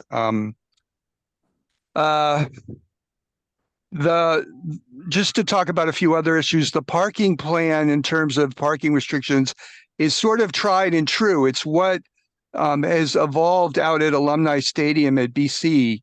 And back when I was a graduate student, there was a civil war between the neighborhood and Boston College on game days. So I wouldn't say that it is something that is an unknown. It's something that has been tried and has succeeded in other neighborhoods. In fact, an area where there's a stadium, I think 4 times the size of White Stadium. I think this is an opportunity to grow Franklin Park, given that the resources that will become available. I'm really disgusted by the continued use of this idea of privatization because it's not being sold to a private entity. In the neoliberalism that we live in, public coffers are always woefully inadequate to keep our infrastructure going. And I think we need a private-public partnership to afford to do many of the things that the city needs to move forward. Thank you. Thank you for your comments, Peter. Am I able to speak? Yes. Can you, sorry, you're labeled as Sarah Freeman. Are you able to identify yourself? Well, Louis Elisa, I thought my picture identified me. I'm sorry. Louis Elisa. I live at 68 Seaver Street. I am the president of the Garrison Trotter Neighborhood Association, the largest neighborhood association between Seaver and Martin Luther King Boulevard in the Roxbury area. I'm also one of the 9 founding members of the Franklin Park Coalition. I served as its president for 10 years and is planning for another 10. But I've consistently worked in Franklin Park over the past 46 years. I've got about 2,000 hours of community service time in the park between me and the neighborhood association that I work with. I'm here today not to talk about the social issues because a lot of people come on saying their support, but it's been very little to understand what the issues are. On the design issues for which you guys are, makes it very difficult for you to make a decision because you only have one part of the park that's been presented. Designs that have been printed by the soccer league do not necessarily stay in context to what we believe should be designs of Olmsted. I've lived and worked in a number of Olmsted parks in Chicago and New York and Long Island and places throughout the country. And I can tell you the design that they've come up with for this stadium does not stay in keeping with the Olmsted tradition. It does not stay in keeping because the visual sightlines that are being horribly destroyed by this monument, this thing rising up from what used to be a stadium that was quaintly put into the park does not give it the attraction that it's needed. It's just a behemoth. And so from every area now, you see these fan-like things going out for shelter, for rest, for the people that use it when they're watching their games. but it's not on behalf of the community, because I've worked with every neighborhood in the city and I've worked with the communities around Franklin Park. I'm saying, looking at the design, it's not proposing to take a lot of green space. 97 issues notwithstanding, they're taking away space from the playstead. For the design, I think they could have designed it a little bit better, but for the reality that we're facing right here, I'm hoping the commission will look at what the total proposal is, because what they're planning to do on the east side of the campus is not very well defined. And I don't know how a decision can be made without seeing the total design of the park and what the impacts are going to be on Playstead Road, on Pierpont Road, on the other areas that surround the stadium and that surrounds the park itself.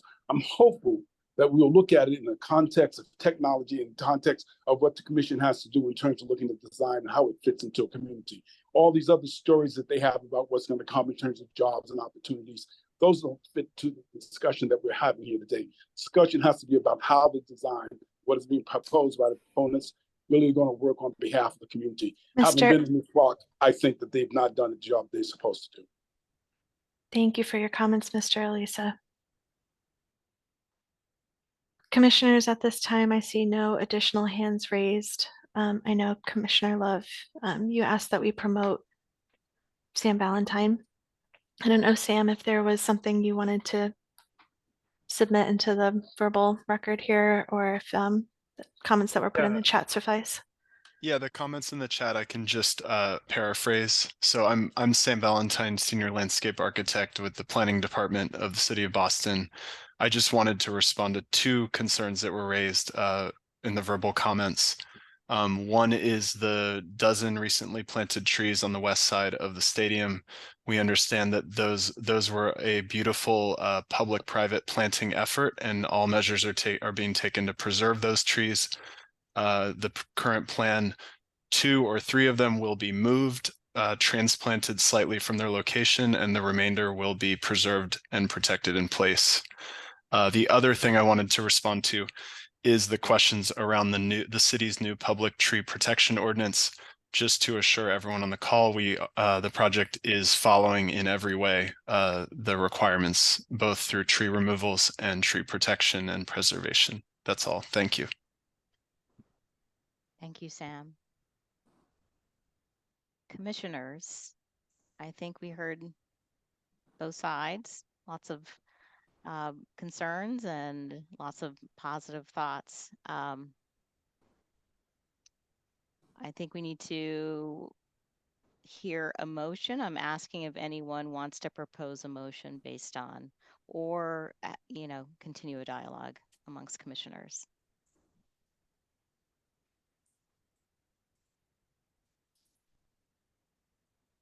Mimi, I'll give a motion a go. Great. I really appreciate all of the community comments, not only at this meeting, but at subcommittee and at the first meeting. And I think that one thing that's become kind of clear to me, particularly in this meeting, is that, our purview is fairly focused as BCDC commissioners on the design of a portion of this project. I continue to believe that the planning department can continue to work with the proponent teams, plural, to create a really positive project for the city of Boston and for the constituents that many of the public comments have mentioned today. So I would put together a motion to approve, and that the proponents would continue to work with the planning department. And I also would propose that we at BCDC be given maybe an interim presentation as this project moves forward. And as the two proponent teams continue to work together, I think we'd all be interested in seeing how some of these kind of design challenges continue to be resolved.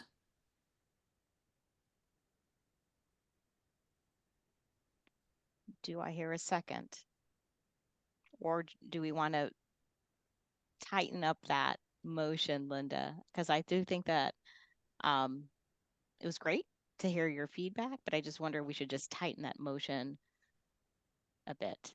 Sure. I make a motion to approve, and that the BPDA would continue to work with both of the proponent teams, and that they would come back for an informational presentation as they continue to work through the design challenges of this project.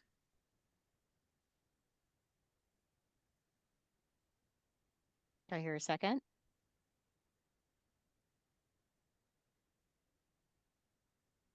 I'll second that. Great. All right. So we have a motion and we have a second. So I'm going to call on each commissioner. Linda Easley. Yes. Shauna Gillis-Smith. Yes. I don't believe David Haseen, Commissioner Haseen, is with us. I think he joined. He's here, but he's off screen. Okay. I'm going to continue going, but Kathy Kotorides. Yes. David Manfredi. Yes. Catherine Morris. No. Bill Ron. Yeah, yes. Laura Solano. Yes. And Kirk Sykes is recused, and myself, yes. We're not unanimously approving this, but we have a majority, and this project is approved, and I look forward to seeing it as the design develops. The commission will be very much excited to see the advancement of the design. And Thank you very much. I think with that, we should go on to new projects. Are all the presenters for the Drexel Village presentation elevated to co-host and ready to share screen? Currently elevating them. Great, thank you. And I believe we're saying goodbye to Commissioner Gilly-Smith. At least temporarily, right? Yes. You will rejoin us now? Okay.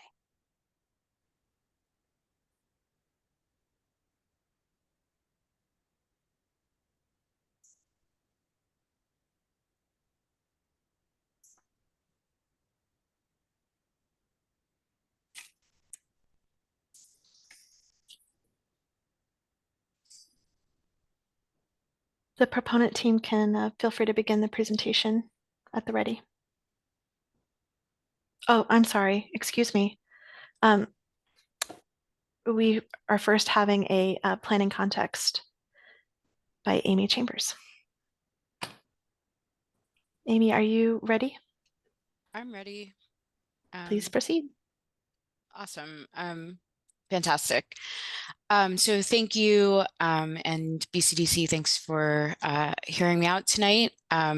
From the planning staff, before this project notification form was filed in fall 2023, the proponent worked with then BPDA staff to significantly reconfigure their proposal in order to preserve mature trees at the intersection of Melnea Cass and Tremont, as well as to incorporate St. Catherine Drexel Parish. This design continues to undergo significant change. Most recently, the proposed massing has shifted to lower the height of the tallest building. Next slide, please. With regard to our zoning context, this is in a U district, aka an urban renewal area overlay district. The U district, the underlying zoning rather, is superseded by the existence of this district. Staff have done analysis with regard to the underlying zoning, but again, as I mentioned, it is superseded. We are also within the Roxbury neighborhood multifamily residential district, and a portion along Tremont and Melnea Cass is within a boulevard planning district. With regard to use and dimensions, as it relates to the urban renewal plans, the use is the permitted uses rather are institutional, community, open space, residential, and commercial, and dimensions including height, setback, density, and parking are set by the approval process. Next slide, please. Next slide, please. Oh, perfect. So with regard to our planning context, and I believe this is my last slide, there are several plans that interact with this particular site, the Roxbury Strategic Master Plan, noting that Melnia serves as a crosstown corridor that is meant to be inviting to pedestrians and developed in such a way that knits Upper and Lower Roxbury back together. Plan Nubian, which identifies community needs and a vision to guide the disposition of publicly owned vacant land, and intends that housing with a range of affordability levels, including deep affordability that requires public subsidy, homeownership, and wealth building opportunities are thought of and elevated.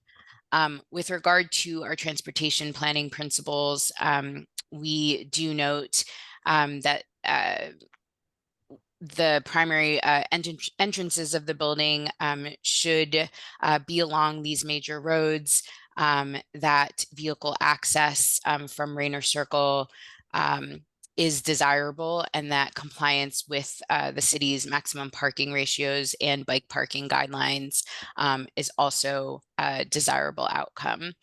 And then finally, with regard to tree canopy and the public realm, we do want to ensure that there is priority given to protecting existing trees and providing easy connection and clear connection through the site towards Nubian Square.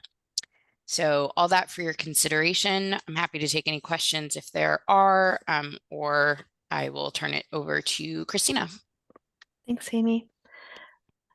We'll hear from the proponent team if everybody's been elevated. Great. Thank you very much. I'm Bill Grogan. I'm the president of the Planning Office for Urban Affairs, and we are a nonprofit housing developer affiliated with the Archdiocese of Boston, and excited to be here with everyone this evening and share the vision for Drexel Village. The Planning Office and Jonathan Garland and JGE Development have come together in coordination with our community partner, St. Catherine Drexel Parish, to create a new gateway to Nubian Square. And Drexel Village will build on the parish's long history of legacy and service to the community. We'll provide over 200 units of housing, mixed income housing. Over 75% of that will be affordable. We'll provide over 60,000 square feet of open space, an unprecedented amount in this area of Nubian Square. We'll create public realm art placemaking opportunities. And we'll really provide increased community and cultural benefits. And we're really excited to make this presentation today. And I'll turn it over to Jincy George from the architectural team to walk this through with everyone. Thank you, Bill. Good evening, everybody. I'm Jincy George, senior designer at the architectural team, and I'm glad to present to you our design proposal for Drexel Village in Roxbury. We are looking at the site and its immediate context on the screen right now. So the site highlighted in pink is a corner site located at the intersection of Melnia and Tremont Street. To the north is the Ruggles Station, Northeastern University, and the proposed 840 Columbus Avenue. To the south, we have the Madison Park housing. To the east is the proposed Whittier Choice, and to the right, on the right or to the east of the site is the Frederick Douglass Historic District. On the top right is the aerial view of the site, and we can see the existing St. Catherine Drexel Parish and the daycare center. So this location of the site makes it a very important corner, and we believed what the site needed is a design approach that makes use of the inherent quality of the site to serve as a prominent gateway to Nubian Square. Another major design focus are the existing trees on the site. The plan on the top right shows us the existing trees, and among the many beautiful trees on the site are the ones especially at the corner of Melnia and Tremont. So the preservation and protection of these trees and the view corridors is also a major design focus for this project. The big idea is to create a celebratory gateway that establishes key site connections, creating a continuous and active urban fabric. The design is conceived as 3 individual buildings, such that by the building's enclosure, it further emphasizes the gateway and the site connections. These gateways, along with various programmatic areas like the public plazas, public art, and various programs that we're proposing on the ground floor all seamlessly connect, creating a very engaging street level experience. On this slide, we see the massing of the three buildings.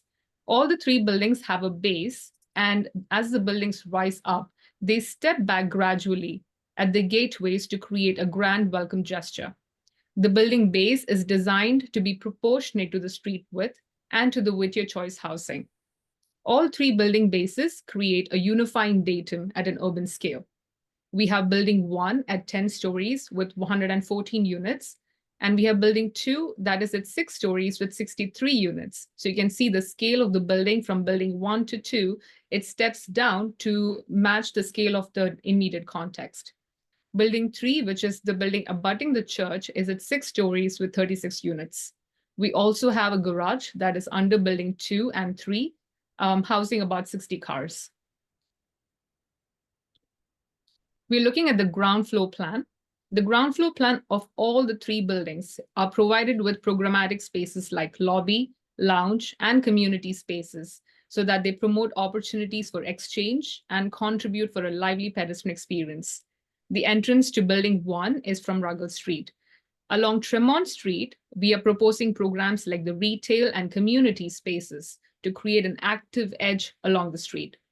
Main entrances to building 2 and 3 are from Raynor Circle.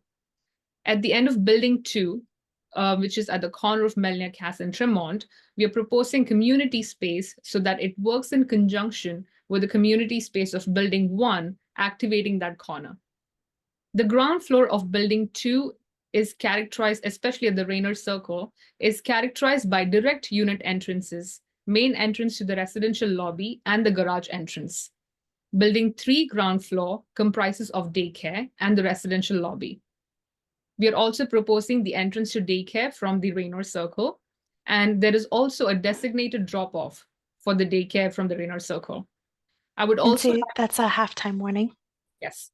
We are also proposing a walkway under building 1, which physically and visually connects the church to the Tremont Street.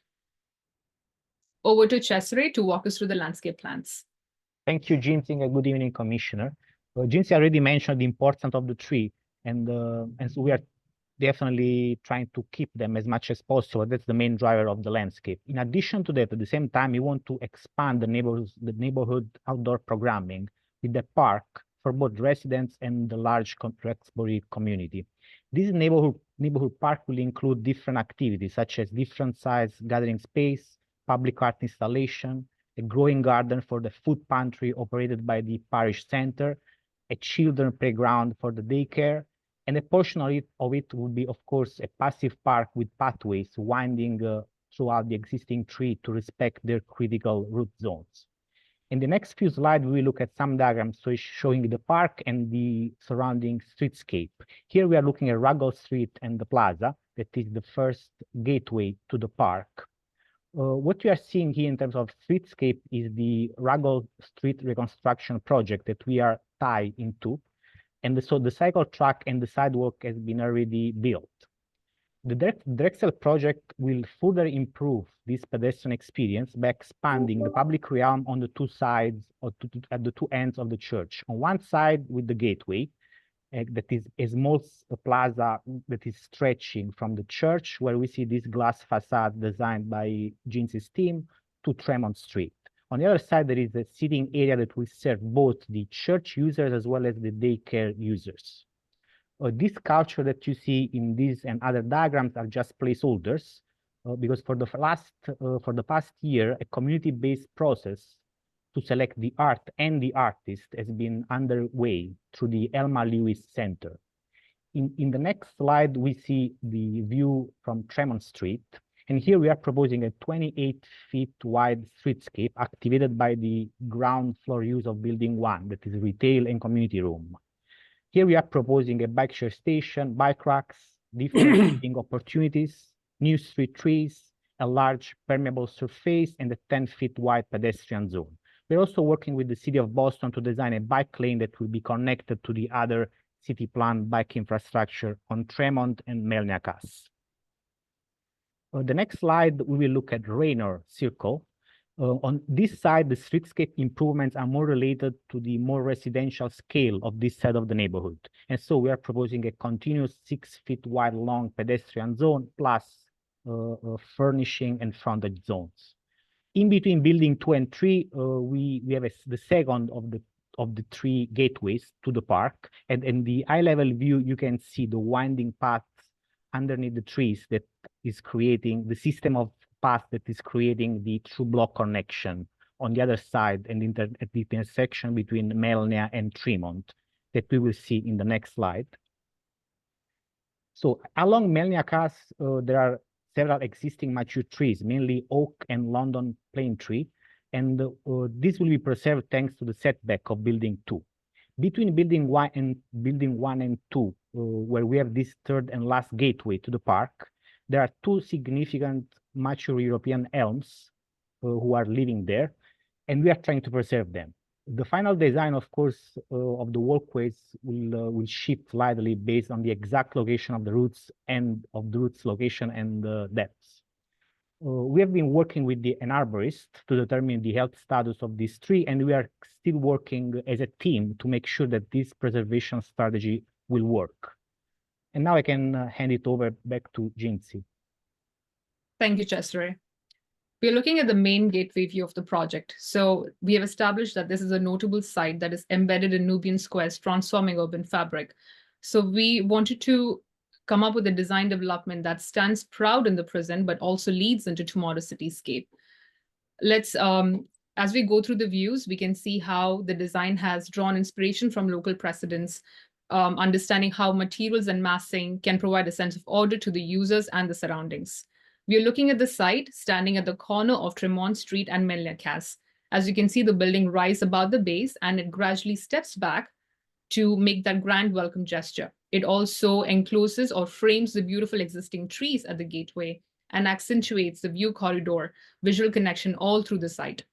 The character along Tremont Street features base achieved through material expression, creating clear figures at larger urban scale, breaking down the wall-like character along the Tremont Street. And see, that was 10 minutes. Yes. I'm just gonna walk through these renderings very quickly. This is a closer view of the base of the building. And here we can see how there are influences by the red brick apartment houses of Boston. There's a clear expression of material expression that also engages the pedestrians to have a much richer experience. This is the close-up view of the retail edge of Tremont Street, and we are proposing programs like retail spaces, cafes, to heighten the street-level experience. And this is the last view we have in the presentation, which is a view of the church. So another important goal for this project is the preservation and enhancement of the existing historic Catherine Drexel Church. So we are proposing the building 3 to follow a similar proportion and material palette of the church so that it maintains the church's significance. And above that is the residential component that steps back to maintain the church's presence.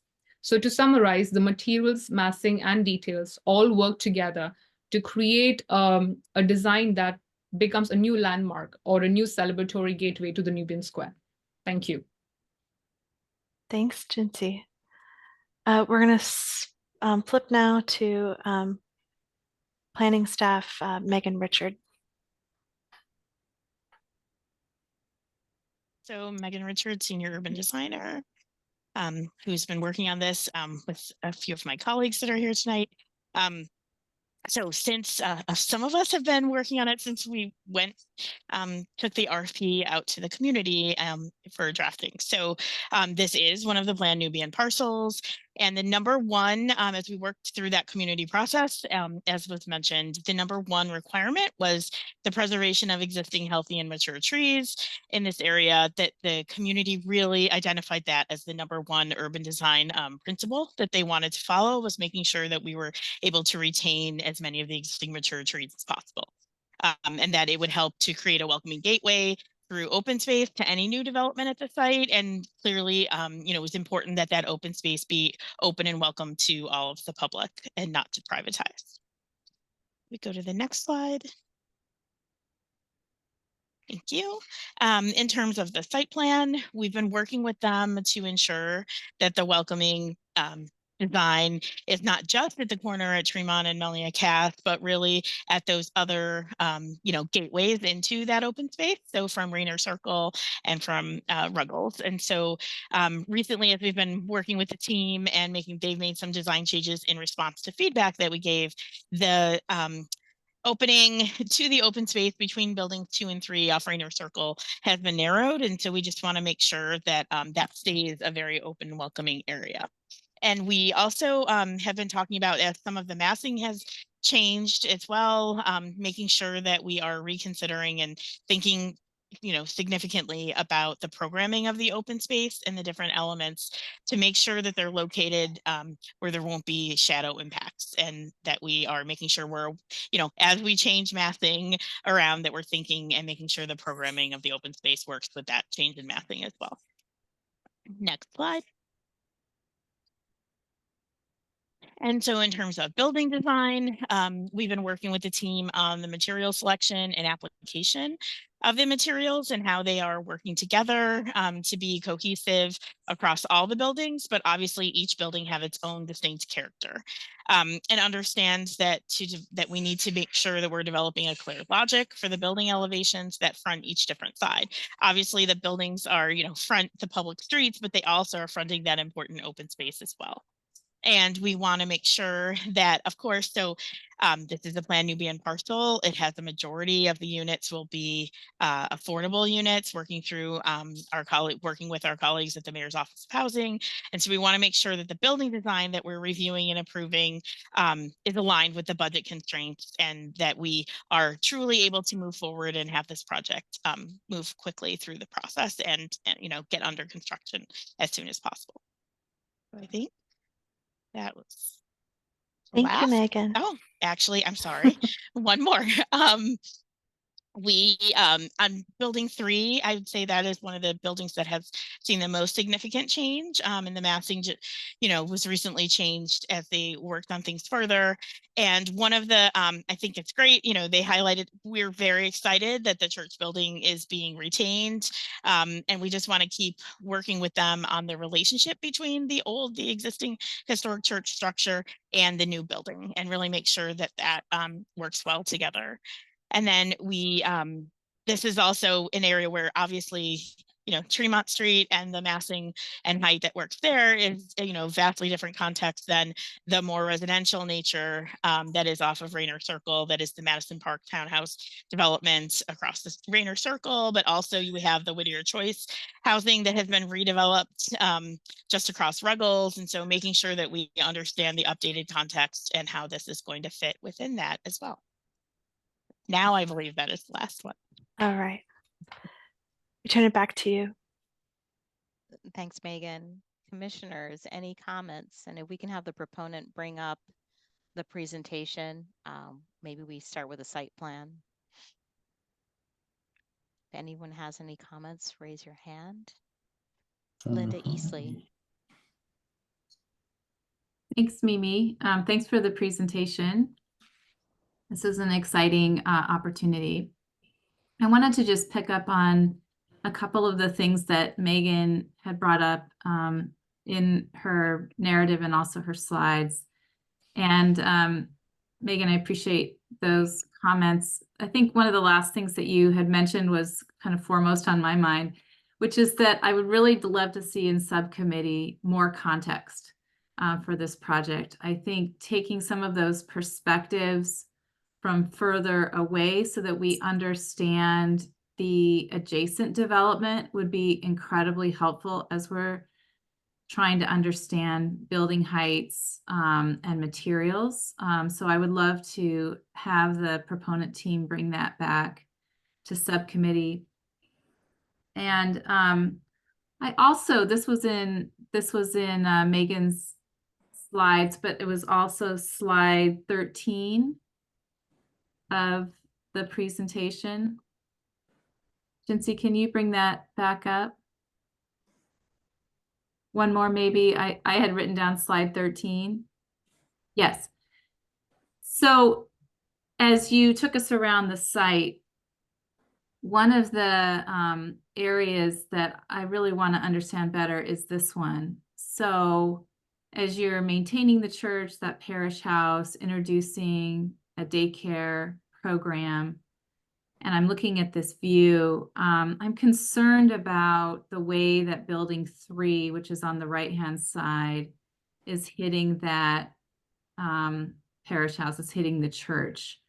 And while I see that building 3 is kind of doing a materials nod to the church, the way that the cornices are not aligning the setback over the podium are creating kind of an unusual relationship. And so I'd love to understand more about this specific relationship in subcommittee. The third thing that I'd like to understand is really the character of Rainer Circle. And if you don't mind putting up a site plan.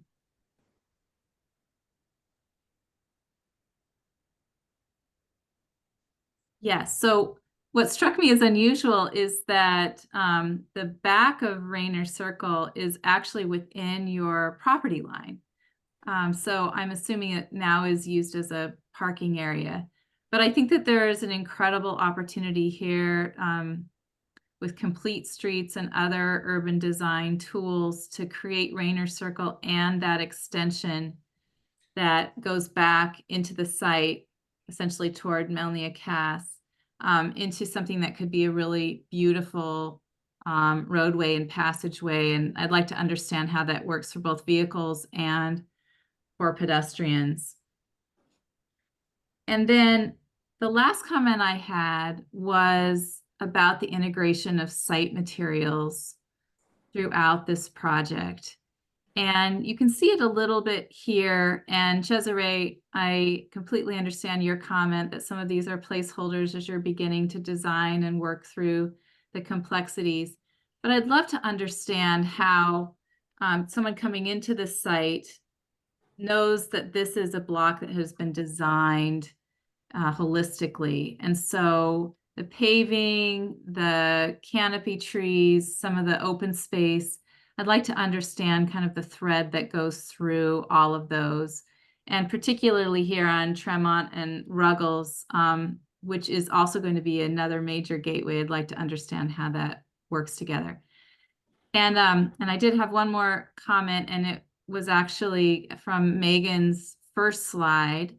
And that is, I'd love to understand what's being kept and not kept from the parish house. I think on that first slide, Megan, you were showing that the parish house may actually have kind of extensions, building extensions that that go to the back of Ruggles Street. So I'd love to understand what you're keeping and what you're not keeping within that existing structure.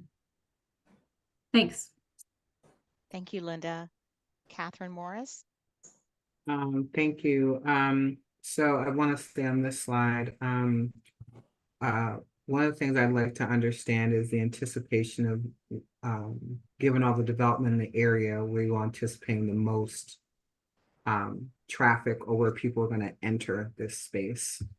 Because I think it has a huge impact on the tree landscape, but also the integration or relationship with the other projects that are happening around the area that may end up determining, different placement of trees or just the overall design, particularly in the parish side, based on where you all may be thinking there might be more foot traffic. So that's one thing. The second thing that's of concern to me that I would like you all to try to address is that corner from Tremont that then goes into Melnia Cass Boulevard. That's a very busy corner. Just given the fact that folks speed on that corner. I know that the buildings are set back, but in terms of people entering this space, community members entering this space, I'm actually concerned about that entire curve and how that can be, how can the design be inviting but also safe on that side, but also when people are crossing the street to get to this area, how are you all thinking about that from that perspective? Thank you, Catherine. Kirk Sykes. Hi. Thank you very much for your presentation. I appreciate your preservation of the greenery and of the existing trees. But I really want to second a lot of things that I heard Linda say about showing us more context and the long views. I heard several times the statement that this was a gateway to Nubian Square. And I want to understand that a little better. Right now, I feel it's perhaps a little more of a gateway into your site, given the way the building organization takes place closest to the corner. I agree with Linda's comment about the collision of the church and its abutting building, and would love to see what could be done to ameliorate some of that. I also want to sort of celebrate or call out the historical context of this site in many iterations, but not in the least in its role in, basically redirecting the transit system and the road system of Boston. There is a highway history, or lack of a highway history, that Melnia, Cass, Tremont, and Columbus, the collision of those streets, might want to commemorate, because in many ways the bending of the street represents the bending of the wills of the city of Boston at a time when this was going to be a cut through, and a lot of people, this is where people put themselves in front of bulldozers. This is where a number of things occurred, and I think the site needs to think about whether it wants to commemorate that curve in a different way. And so I would challenge you, without giving up on your laudable objective of preserving every tree you can, to understand how the actual crescent curvature of the crescent site might be reflected in the geometry of the buildings. I guess I'd also want to know that those buildings are going to survive. I'm sorry, the trees are going to survive before the building or the site organization gets built around them in their entirety. And maybe I misunderstood that you said that, but I thought you were going to explore their viability. So all the comments of Commissioner Eastley, the ones that I've added, and maybe assuring ourselves that we're not organizing around something that may or may not be preserved, but rather around things that can definitely be preserved. Thank you. Thank you, Kirk. David Manfredi. Yeah, thank you, Mimi. Thanks for your presentation. I won't be too repetitive. I too want to see greater context, and I think I'd like to start really big, really wide, showing us all the way to Nubian Square and the connections, the pedestrian connections to Nubian Square, and on the north to Columbus, and even to the pedestrian bridge across and Ruggles, and the pedestrian bridge across the Green Line at Northeastern. There's so many important emerging pedestrian pathways, and this could be really a significant part of that network. And then I'd also ask you you kind of started to tell us about the relationship of the three buildings to each other. And I guess I want to hear more. I'd love to see diagrams. Again, it's not detailed architecture, but the diagrams of what these three buildings have in common, and what will make them different. And you started talking about datum and making connections between the 2 6-stories and the 10-story. And I think there's a story there that's important. Kirk was getting at something. He was getting at two very important things. I won't. His story about the history of Melnia, Cass, and the Crosstown Expressway. Follow that, please, and tell us more. But his other point was, yes, I applaud keeping the trees, and I think you're trying to keep the trees, which you definitely should do, maintain a perimeter street wall that holds the public realm on all four sides. And then I feel a little like the middle gets everything that's left over. So I'm looking for with the pathways through. There's a lot of connections to make, and a lot of places to go from here, from this site, you know, to Ruggles, to Nubian, to Northeastern, east and west on Tremont, to P3. I guess I think in a way this can be a pivot to lots of those destinations. So I guess I'm asking mostly for when we see you next, to look broadly and look in diagram form at what might shape these in different ways on the interior and maintain those the trees. So thank you. Thank you, David. Kathy Koderitas.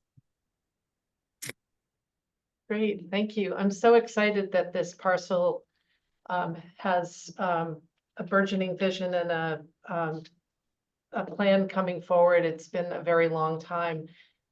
So thank you very much for what you've presented and all of the opportunity that it presents, both in the way of housing, an ongoing space for Catherine Drexel Church, and so much more.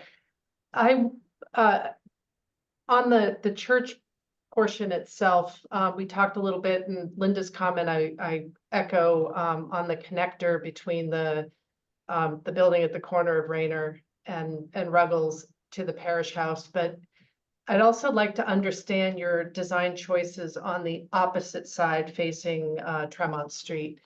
We saw some perspective views, and I think it would just be helpful to understand what the use is of that edge, because you are introducing a glass wall, and how that will function and how you've arrived at that.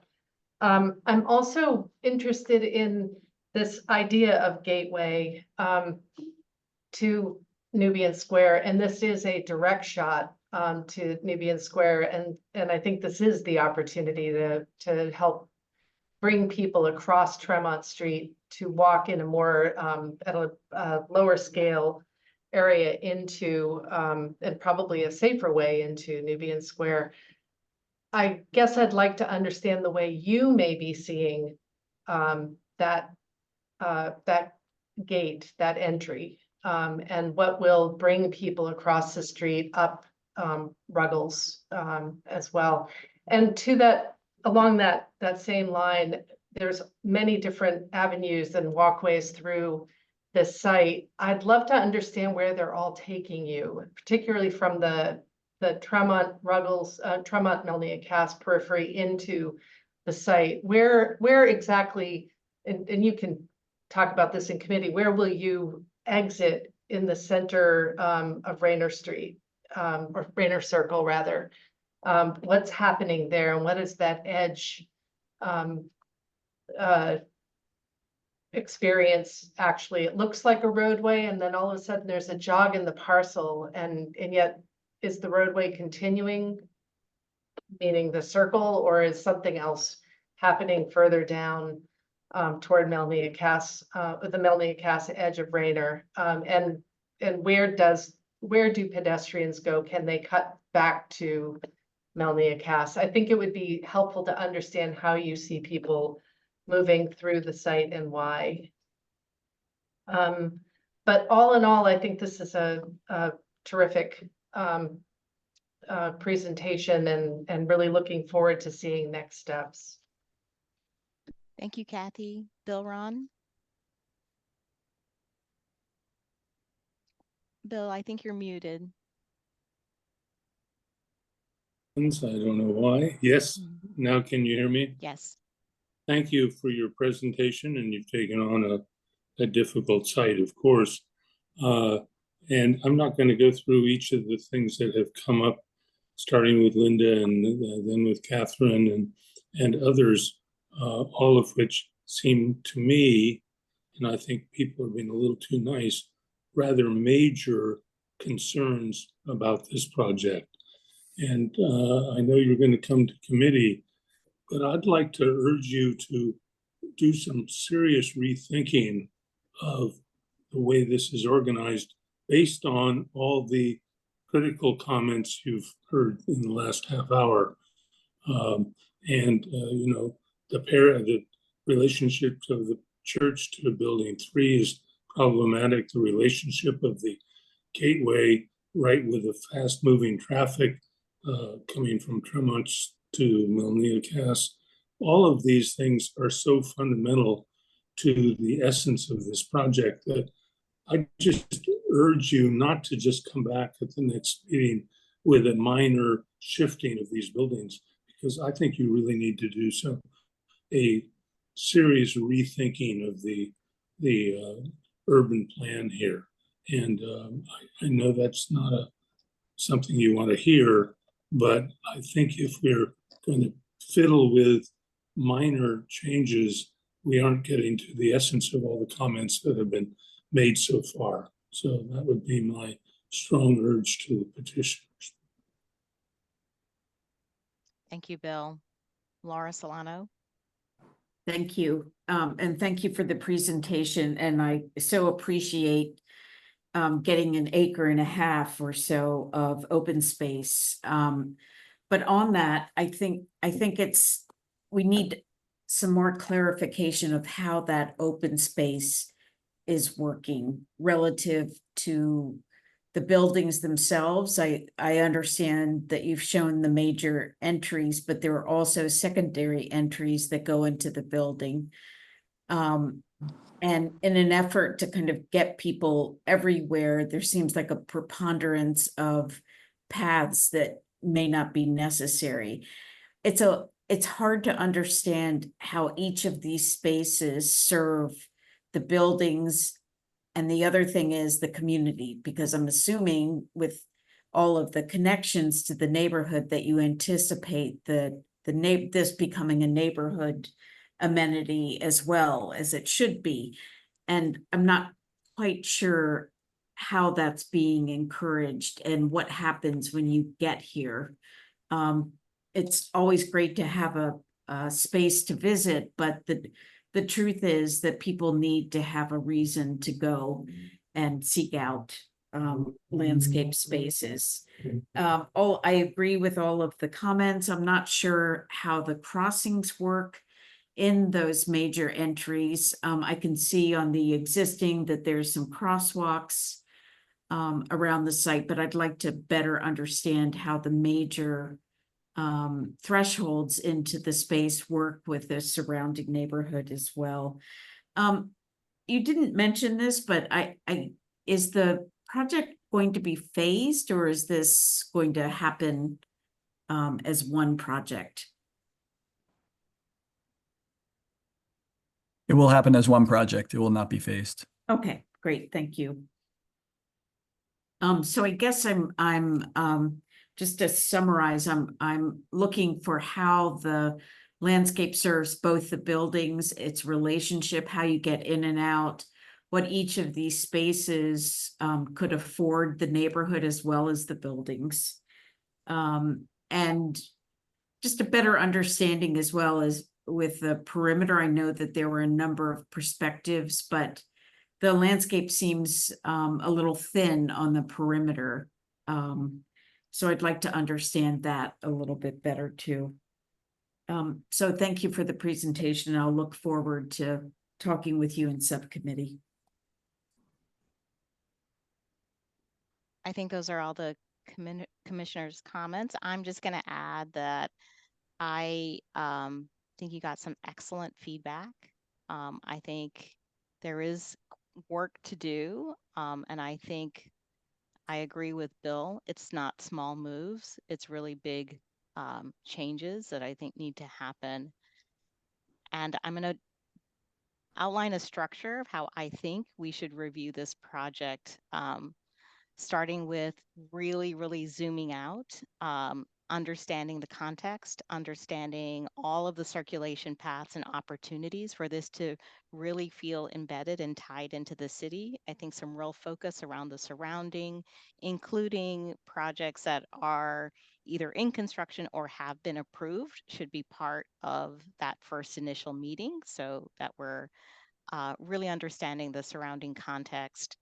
I think a follow-up meeting or would be around the site planning strategies and really understanding how we can ensure that you're preserving the trees and how you're defining that interior versus perimeter.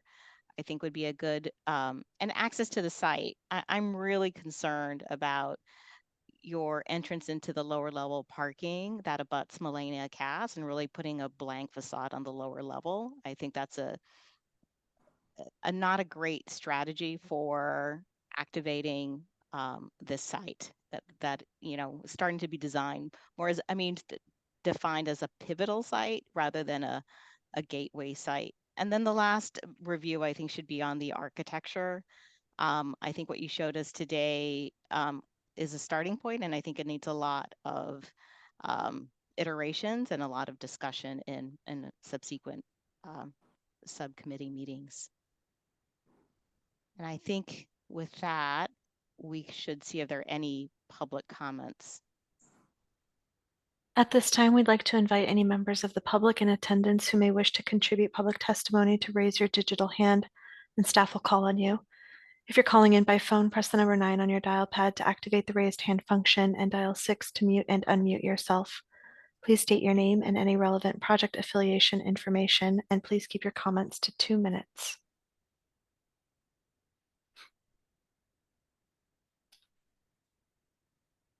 Commissioners, at this time, I see no hands raised, so we will close the public comment period. Commissioners, I'll turn it back to you. Do I hear a motion? Send it to committee. Yeah. Yes. Second. All right. Second. With that, I'll call on everyone. Linda Eastley. Yes. Shauna Gillis-Smith. Oh, she's recused. Kathy Kotorides. Yes. David Manfredi. Yes. Catherine Morris. Yes. Bill Ron. Yes. Laura Solano. Yes. Kirk Sykes. Yes. And myself, Mimi Love. We look forward to seeing you in subcommittee. Thank you. Thank you. Thank you. Ready to move on to Austin Street lots. Commissioner Eastley, I think, is recused. But if you want to stay on, Linda, we will let you know when we're advancing to the next project. Sounds good. Thanks.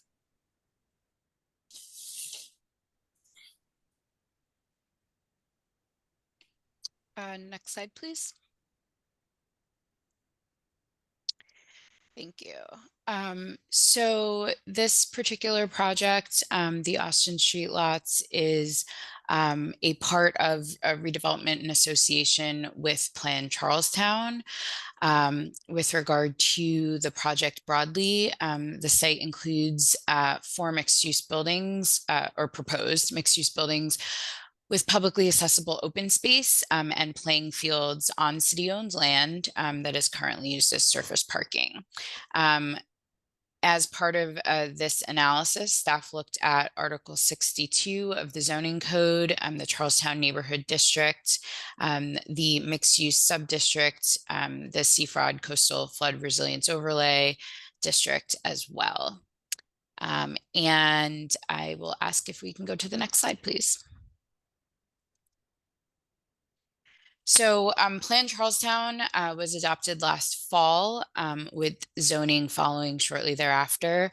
And the goals of Plan Charlestown include creating mixed income housing at a variety of affordability levels, maximizing open space, in particular, creating playing fields for youth sports, allowing for greater heights of development, buffering the I-93 viaduct, stepping down to Rutherford Ave and providing contextual height, essentially creating opportunities for large-scale development along this particular corridor that's highlighted in the image on the left-hand side of the screen. Also enhancement of the public realm, better connections to Bunker Hill Community College and the North Bank Bridge, and creating a shared use path, which was envisioned as part of the series of potential future developments through the plan. This is a PDA eligible area. The zoning both created these specific PDA districts and updated underlying zoning as well in the event that PDA was not sought. There is a 3.0 FAR in association with this particular PDA eligible area, plus a bonus of an additional 1 FAR for residential projects. Next slide, please.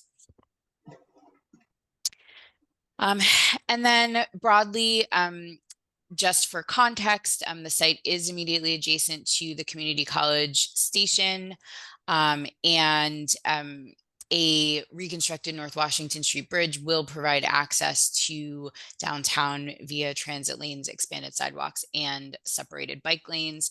There are several recommendations within the context of Plan Charlestown that speak to goals with relationship to mobility at a variety of modes. That was a high focus of this particular plan on account of planned improvements along Rutherford Ave. So with that, I will turn it over to Christina. Thank you. Have all the folks on the proponent team been elevated and are ready to share their screen?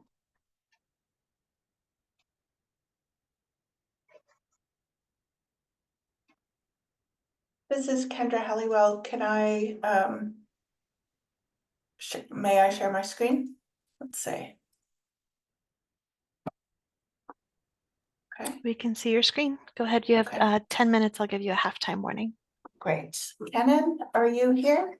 Yes. Hi, members of the commission. Thank you for your time this evening. I'm Kenan Bigby, Managing Director for Trinity Financial. We were designated developer for this site pursuant to the RFP process by the City of Boston, and excited to present our vision for the Austin Street lots. It's been informed by requirements of the RFP, considerations of Plan Charlestown, and many, many conversations with residents, businesses, community groups, and others in the community. Those conversations are ongoing and will continue throughout the development process. What we're proposing to bring here is a vibrant mixed use, mixed income, mixed tenure community that includes residential, indoor and outdoor recreation, educational facilities, retail, and arts and culture uses, and significant infrastructure investments to really integrate this site into the surrounding community and have it be a contributing member of the Charlestown neighborhood. With that, I'll turn it over to Kendra Halliwell of Icon Architecture to walk you through the design. Great, thank you, Kenan. I want to note I'd love to be on screen, but I don't see how to show my video. So I don't know if that's something you can do on your end, but I will just jump right in. All right. So Kendra, have you tried the icon on the lower left-hand corner? Is that not available to you?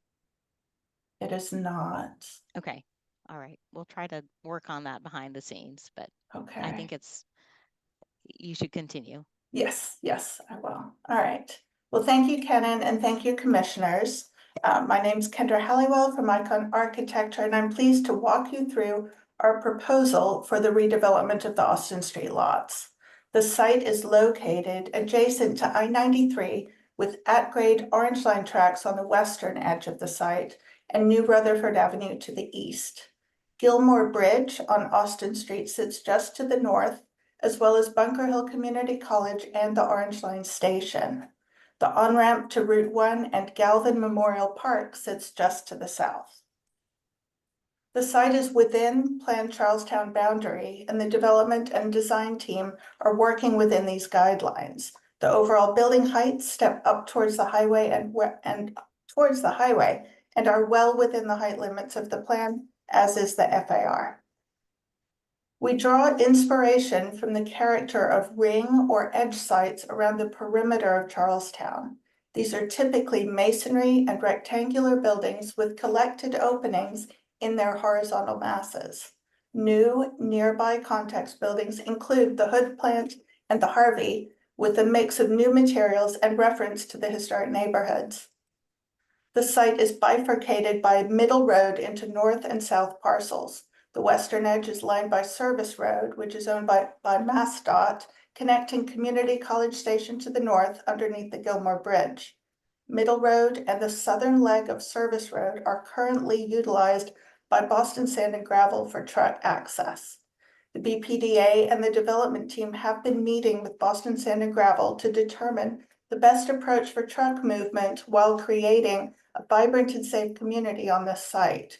We anticipate further design revisions in response to these discussions. The proposed program includes a little bit of everything to create a great place where people will want to live and to come back to visit. The site will be grounded with significant open space, providing approximately 700 residential units with over 3 acres of open space, with an overall FAR of less than 4. Building 1 includes mixed income rental with gallery, artist live work, and arts and culture uses. Building 2 offers mixed income rental units with neighborhood retail and commercial space. Building 3 includes mixed income condominiums over early childhood education. And lastly, Building 4 offers mixed income condominiums and indoor recreation programming. Minimal parking will be underneath each building, both on-site and on-street. I'll talk briefly about our site approach, and then we'll look closer at the design of the buildings. We've located the open space adjacent to the Charlestown neighborhood closest to Rutherford. These fields, 4 90 by 90 fields, are provided as requested in the RFP. This land also provides space for geothermal wells to power these buildings. Improved circulation includes a potential new access drive into the site, and bike paths will link New Rutherford to the larger bicycle network. Ground level programming will spill out to activate the new open space. Reinforcing connections, paths for bikes and pedestrians will cross through the site and wrap the perimeter. The new driveway off Rutherford will provide one-way access as a Woonerf, providing additional parking, drop-off area, and a walkway between the fields. All street improvements will meet Complete Streets guidelines, and improvements to the adjacent MBTA easement area includes a portion of the north-south Charlestown Green Loop. This includes a 2-way bike path and on-street parking where possible. Multiple building entries will face the streets and the open space and provide transparency across the site. Building entries will be set back from Rutherford Avenue, providing nearby on-street parking for visitors. All below-grade parking and drop-off areas will be accessed off the service road. We've designed these 2 sites based on their programmatic uses. The north site surrounds the common, including artist live work cell uses, a community gallery, and neighborhood retail. We envision a lively outdoor market plaza and an open lawn for informal use. The southern site frames the fields with an emphasis on recreation and education. This open space is not marked for specific playing fields. Rather, it will be open for various uses, including organized games, as well as free-form picnicking and frisbee throwing. The proposed buildings will buffer and block the highway. We feel it's important to step the building's height, so we've lowered the wings as they near Rutherford Avenue. We've increased the height along the north edge to relate to Cambridge Crossing, which is in the background at over 250 feet tall. On the southern site, we lowered the building's spine to bring daylight into the open space. Just for orientation here, buildings 1 and 2 are in the foreground on the north side around the common, and buildings 3 and 4 are furthest in this view around the fields. So let's look more closely at the buildings and the design approach for each of the 2 sites. Opening onto the common, Building 1 will express the Center for Arts and Culture through colorful patterning on the building facade, with playful forms at the upper roof deck. Building 2 relates in scale to Building 1, stepping metal materials at the attic level, with window groupings to modulate scale and character, offering multiple access points to ground level retail spaces. Groupings of retail with small shops and restaurants will offer places to sit at tables and chairs. This large image looks toward the Artists of Work cell spaces that will project into the plaza and invite people in. Space between the buildings will provide access for food trucks and activities, and an arbor similar to that along the Rose Kennedy Greenway will separate the common from traffic and noise that's along Rutherford. Surrounding the field's open space, youth and child programming will make the most of this gracious outdoor space. Building 3 will be the most traditional of the proposed new buildings, clad in brick with masonry detailing. The base of the building will convey the community-based resource use of the ground floor. Building 4 will highlight youth recreation use, with a playful facade along the green space, which will also be visible from the Route 1 on-ramp. Residential and youth recreation uses make the most of the open outdoor space as the buildings step down to frame the fields. Pops of color on the building will frame a raised plinth for viewing and people to occupy. And with that, we look forward to hearing your comments and feedback on our design. Thank you. So commissioners, raise your hand if you have any comments. I just want to make sure that we understand what we're approving. So one, this is a PDA that's going through the Article 80C process, and then we're approving, Christina, this is more of a question, all 4 buildings for Article 80B. Is that the intent? That is my understanding. Okay. Is there, sorry, I believe we also have staff slides summarizing. Okay. Great. Take it away, Megan. Thank you. So Megan Richards, Senior Urban Designer. We can go to the next slide. Thank you, Lizzie. So in terms of things we've been working on with the commission, I'm sorry, with the proponent team, so in terms of the site plan, we've been asking about scaling up the pedestrian connections between the site's buildings, the neighborhood, and the T's regional transportation network. We've obviously been discussing, and Kendra mentioned it, safely accommodating Boston Sand and Gravel's industrial traffic, their access rights amidst the program that has a lot of different uses, clearly. So how important that is. And we also want to evaluate the appropriateness of a WUNR. And if we go to the next slide.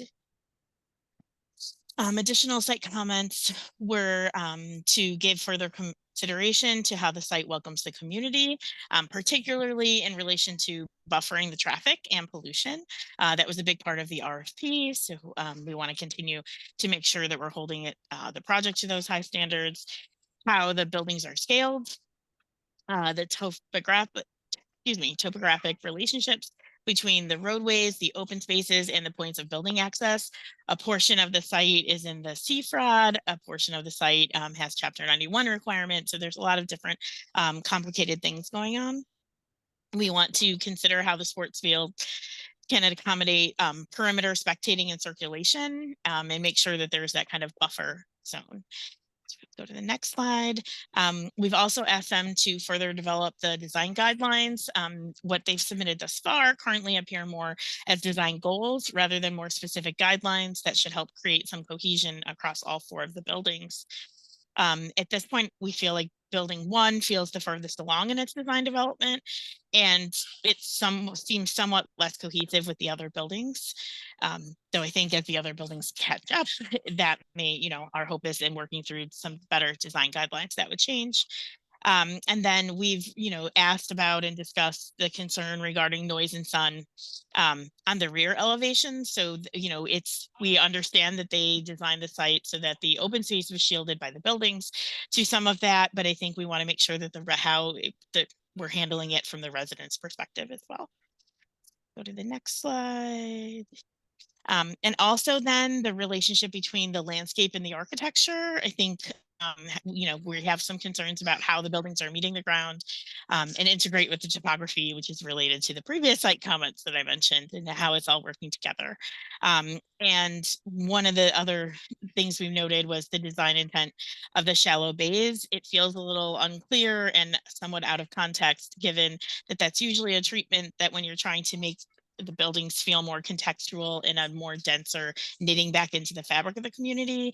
And here I think that residential historic core of Charlestown is a little further away. So I feel like this is kind of creating its own new neighborhood and kind of creating its own new context here. So I think that's all of my comments. Thanks, Megan. Commissioners. And Kendra, if you can keep or pull your presentation up again. Maybe we'll start with a site plan. Will do. Bill, Ron.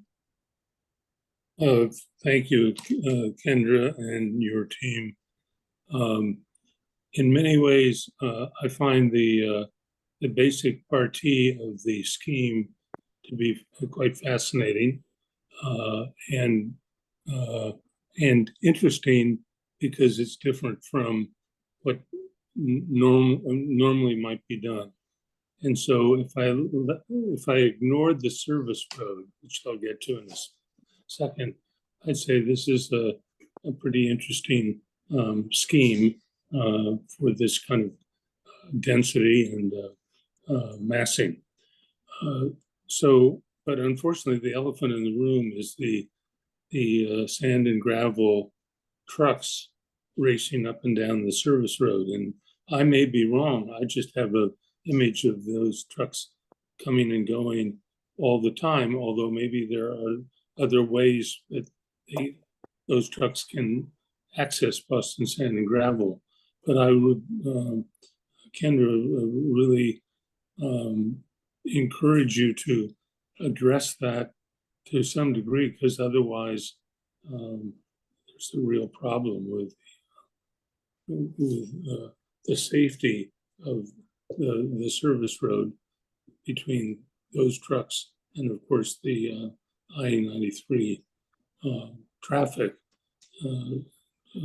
So you might say a little more word about that with us now, because without a solution, I don't know whether this project has a future.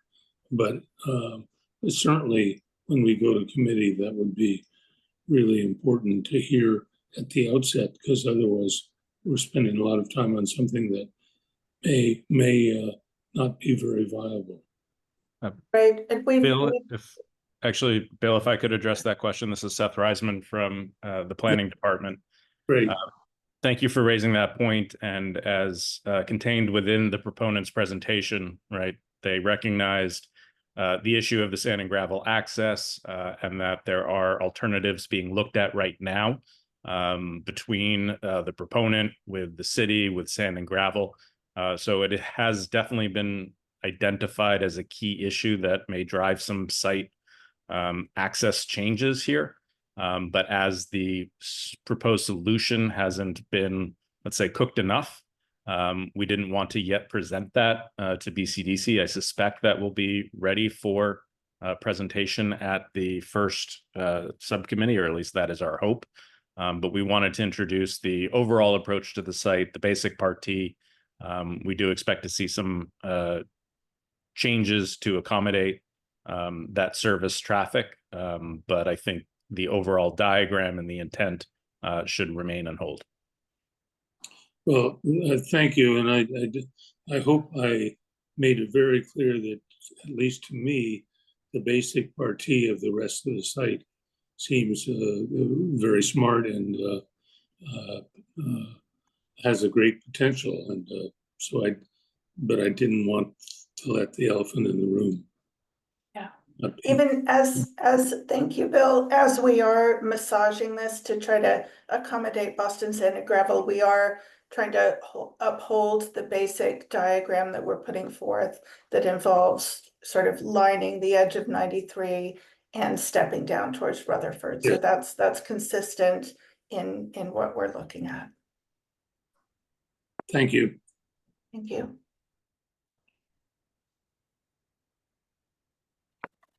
I'm not seeing any other. Oh, Shauna, were you gonna? Yeah, I could, I'll raise my hand since Okay. no one else does. Kendra, thank you very much for the presentation. And I agree with Bill that the basic diagram of the site seems, seems quite logical, using the buildings to kind of shield the open space from the highway particulates and noise as well, I think is really pretty smart. And also, interesting, sort of combining the fields from Plan Charlestown with geothermal, because I know there's always such a screaming call for fields. So in subcommittee, and this may not be the first subcommittee, but it may, but in subcommittee from an open space perspective, I think, we didn't hear very much about the open space at all today, understandably, given the time and where the project is, but understanding the open space in more detail, both from the perspective of grading, the elevations of the buildings, and how that approaches the how we get up elegantly and efficiently, how the buildings are sort of buffered. Right now I'm talking about the fields. The buildings are buffered from the field space, how the community is invited into that field space, because right now it looks like there's trees and then the fields. So I think further understanding of what is happening there.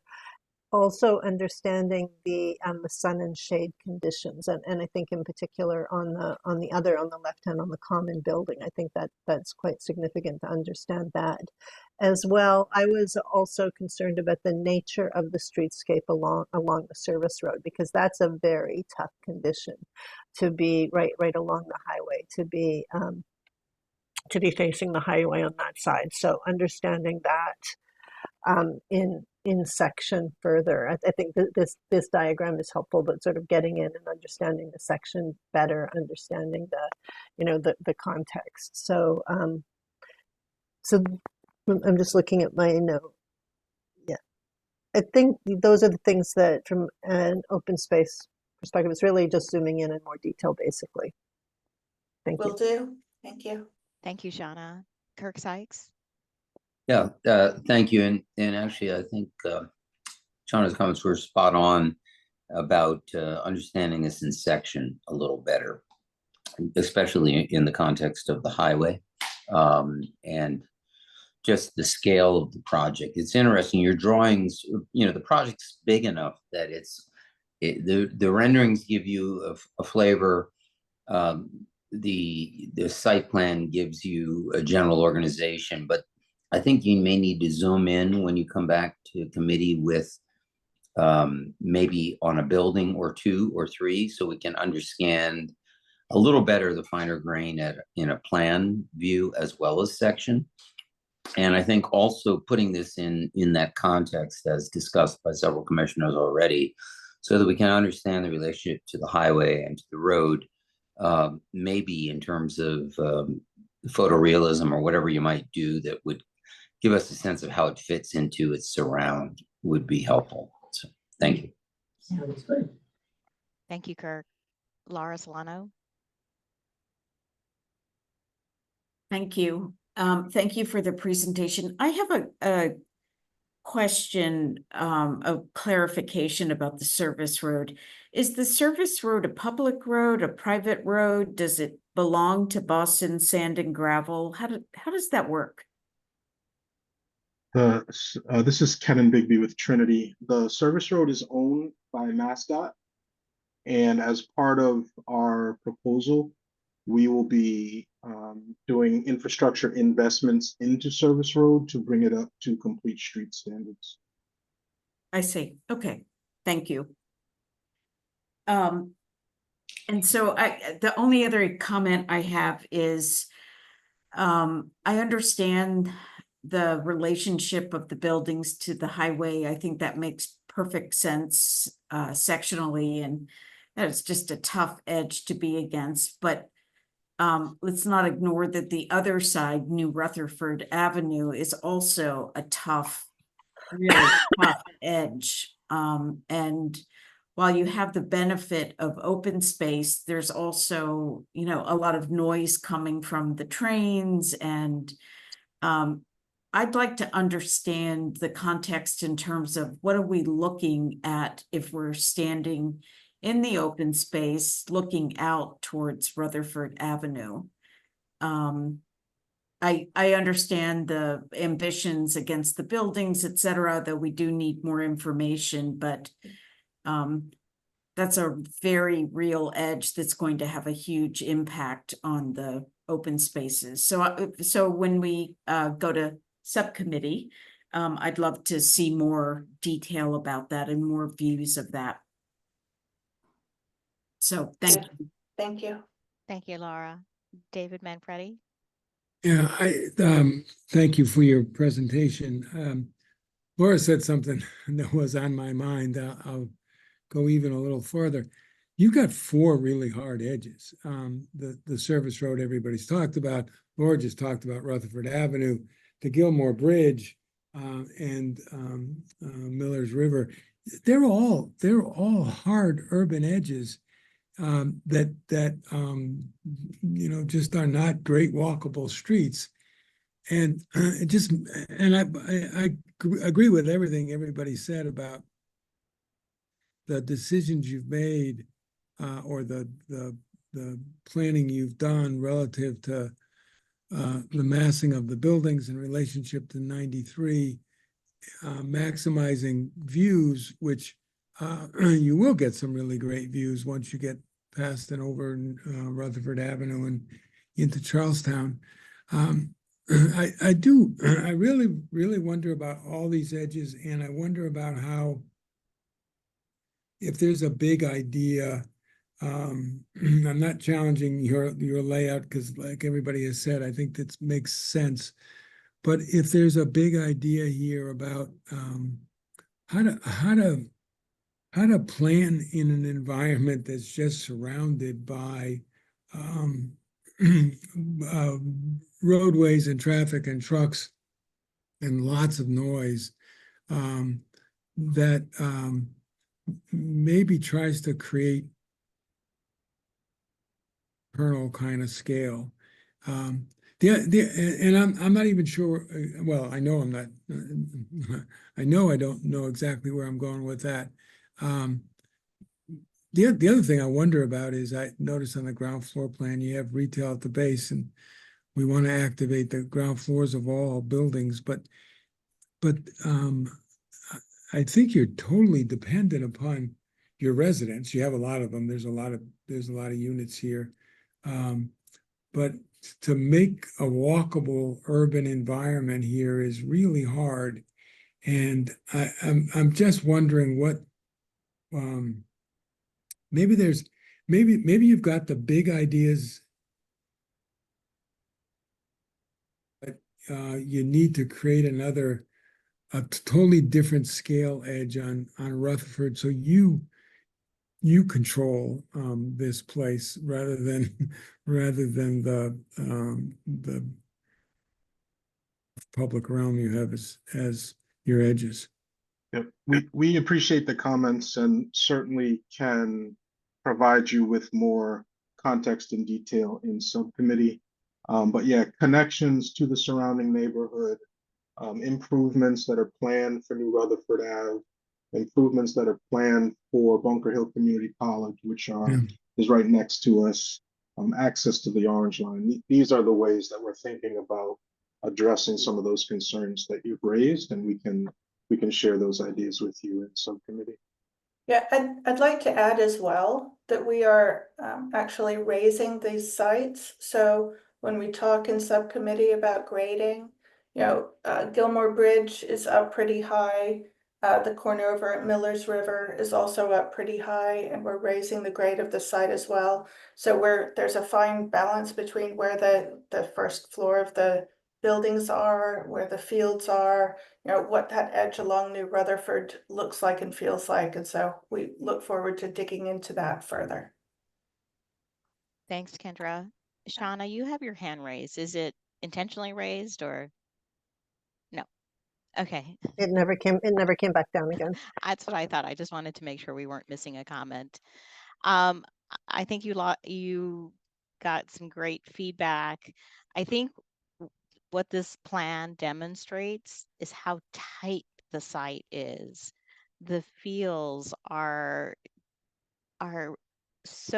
making everything so tight.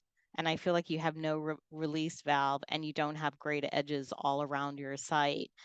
And so in addition to all of the great feedback, the sections, understanding, the topography of the site, I really want to see a ground floor plan that considers, the open space, the relationship to the ground floor plane uses, so we can really address some of those concerns and the dimensions that I'm seeing between the fields and the buildings. And then talking a little bit more about the quality of these fields. Are these turf fields? Are they striped fields? Are they just beautiful green fields? Like what do we imagine these fields to be? I think would be an important part of the discussion.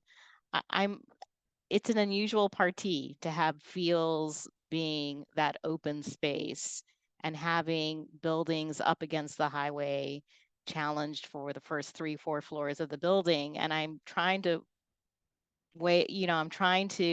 make sense of it. I can see the logic of your party, but it is a really challenging one. And so I think some of those conversations will be great to have in subcommittee. Laura, I see your hand up. Yeah, and again, just a question of information, and this doesn't have to be answered here. In fact, I would love in subcommittee to hear more about the requirements for the fields. And as you said, the site's really tight, but as I understand it, they were required, and I'd like to hear more about that size, etc. So no answer needed now, just another thing for the list for subcommittee. And Kirk, I see your hand is raised. Yeah, just a thought that some precedents would be great. And I know this condition exists elsewhere in the world where you have buildings of this scale up against a highway and road environment. Yeah. It would be great if you could find a few. I was thinking of a few already, Kirk. I was thinking of a few. We'll bring them. Great. Thank you. Okay, I think with that, I'm not seeing any more commissioners' hands. So Christina, can we see if there are any public comments? I think we see a few hands raised. At this time, we'd like to invite any members of the public in attendance who may wish to contribute public testimony to raise your digital hand, and staff will call on you. If you're calling in by phone, press the number 9 on your dial pad to activate the raised hand function and dial 6 to mute and unmute yourself. Please state your name and any relevant project affiliation information, and please keep your comments to 2 minutes. Joanna, are you able to unmute yourself? Yeah, thank you very much. I just want to, I had a lot of notes just listening. I thought the commissioners asked great questions, and I liked yours, Ms. Love, about the turf and wanting some clarification on that, because Charlestown really doesn't need any more plastic green carpet. We really need grass. One thing that the whole neighborhood agrees on is that we need more green space, and I'm just gonna throw it out there. I've lived there for 20 years. I have 3 kids. My oldest one's about to go to college. My youngest is 11, and every time we drive over the Gilmore Bridge, and have for the last couple decades, my kids have looked to the right, because we're usually coming from Memorial Drive, and said, I wish Boston would give us a park. And instead, it's just been asphalt and just left as this, pregnant with possibility, but never given back to Charlestown, which is sad. It's sad for the kids. And it really would make a perfect park, and it would cost nothing because there are already a lot of mature trees there. And so that leads me to my first question. I had an arborist come by and write up a report, and many trees have been taken down, in the dead of night over the last 2 years. Cedar trees, juniper trees, elm and linden, pear trees. The whole front-facing border on Rutherford Ave used to be lined with trees. So where's the arborist report? City of Boston just passed a very weak tree ordinance that protects trees on public land. This is public land. Every one of those trees needs a hearing. And if the city, you know, allows the BPDA to take them out in the dead of night, or the developer, it's really not, it's not fair and it's not right. I have a few questions, but if I can ask them and then maybe the developer or whoever can come afterwards. How big is the parcel and what percentage will be public green space? On your presentation, it says including, the 3 acres will include the fields and the common, but what else will it include? Will it include the buffer against the street, the lots, the walkways, the sidewalks? What percentage of that 3 acres will actually be public green space where I can throw a Frisbee? Not that I would, because it'll go into traffic or into a cement mixer. Ms. Hines, I just want to I know, but you know what? I've been on this call for 2.5 hours, so I would really appreciate it if you'd extend my time by a minute like you did for people on the other calls. I'd like to know how big the common is. Boston Common is 50 acres. How does this compare to that? And then finally, really what I want to know is, where's the Section 106 report? Who's been in contact with the Advisory Council of Historic Preservation? This land sits on a national landmark, which I'm sure the developers are aware of, and I hope the commission is too. Are you? So Joanna, I think we need to move on. I would like to finish my comments.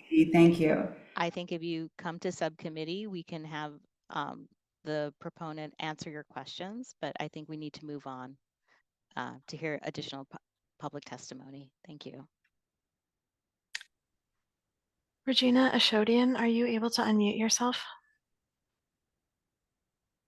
I'm not. Oh, yes, I am. Sorry. Excellent. Okay, I'll just try and make this really quick.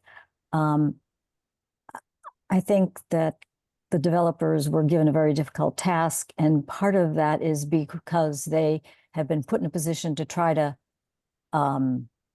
accomplish everything they were asked to accomplish during the process, the Plan Charlestown process. And of course, when the fact that people said they wanted more green space, they wanted green space. They didn't want, or they wanted fields, they wanted real fields, but they didn't want green space. Or I think that it's wrong to, if you are going to build housing, then the design of the housing and the success of on that site should be foremost. And those people that have to live there would be better served if the green space was in a courtyard, and some of that mass, instead of pushed to the back of the site, was wrapped around a courtyard and with a small space that the inhabitants could enjoy. And it doesn't mean it can't have an entrance if there is ground floor retail.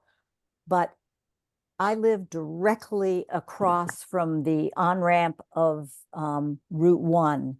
And I have a deck on my building, a little deck that is my exclusive use that I pay for. And I really can't sit out there. And it's not because of the highway, it's because of Rutherford Ave. So the combination of the trucks, and I said this at a lot of meetings, but I don't know, it's not, it's not just because I was trying to get something else. It's because I've been here long enough that I was there for the first project that laid out, 5 scenarios, where the community came down to 2 scenarios for Rutherford Ave. What would have really been nice for this parcel here, if instead of trying to get it through by the end of the Plan Charlestown process, we could have seen what improvements were possible for Rutherford Ave, which is what we had started with. Ms. Ashodian, I just want to let you know that the 2 minutes have elapsed. Okay. Thank Can you. Can I finish that thought just quickly? Please. Okay, so the Hall Road and the traffic make both sides of the road inhospitable. And I think for the housing to be successful, they have to have, the green space has to be enclosed. For it to be used as any kind of recreation place to eat, anything else for restaurants, whatever it is, it really needs to be protected. That's Thank all. you, Ms. Ashodian. Okay. Appreciate it. I turn it back to you, commissioners. Commissioners, do I have a motion to send this to subcommittee? So moved. Second? Second. All right, I'll call on all of you. Shauna Gillis-Smith, Yes.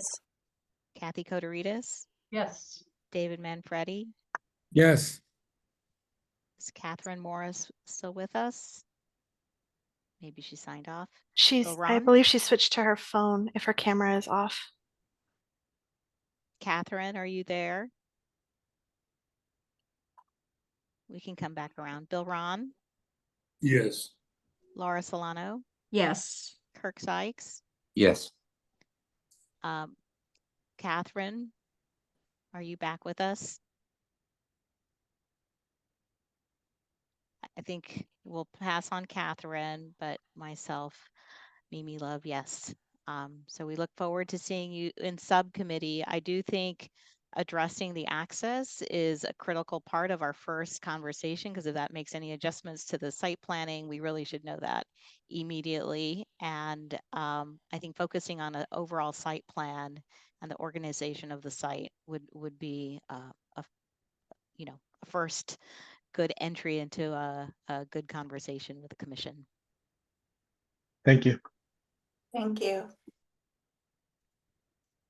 All right, I think we're ready for our last project of the evening. Sorry, I was put on mute. I couldn't unmute. Oh, Catherine.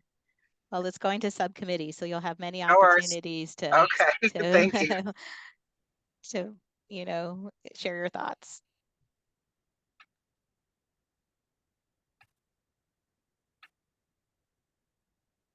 And while we promote the proponent team, Amy, are you prepared to deliver planning context? Yes. Excellent. Next slide, please. So this project, 17 Bradston Street, proposes industrial and lab research and development uses for a total gross square footage of 319,515 square feet.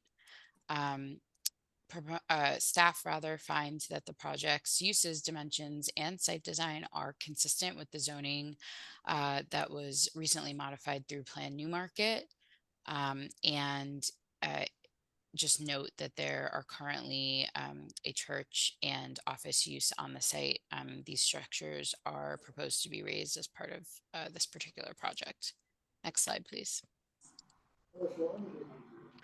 So as I mentioned, this particular site is within the Plan Newmarket Gateway Industrial Zone. Plan Newmarket was adopted in fall 2023 with zoning adopted in early 2024. The provisions related to the zone are on the screen. And again, the dimensional elements and uses are consistent with the plan itself. The maximum height as well, the ground floor minimum requirements. And it should be noted that the plan and the zoning encourage active uses, lobbies, and industrial uses on the ground floor.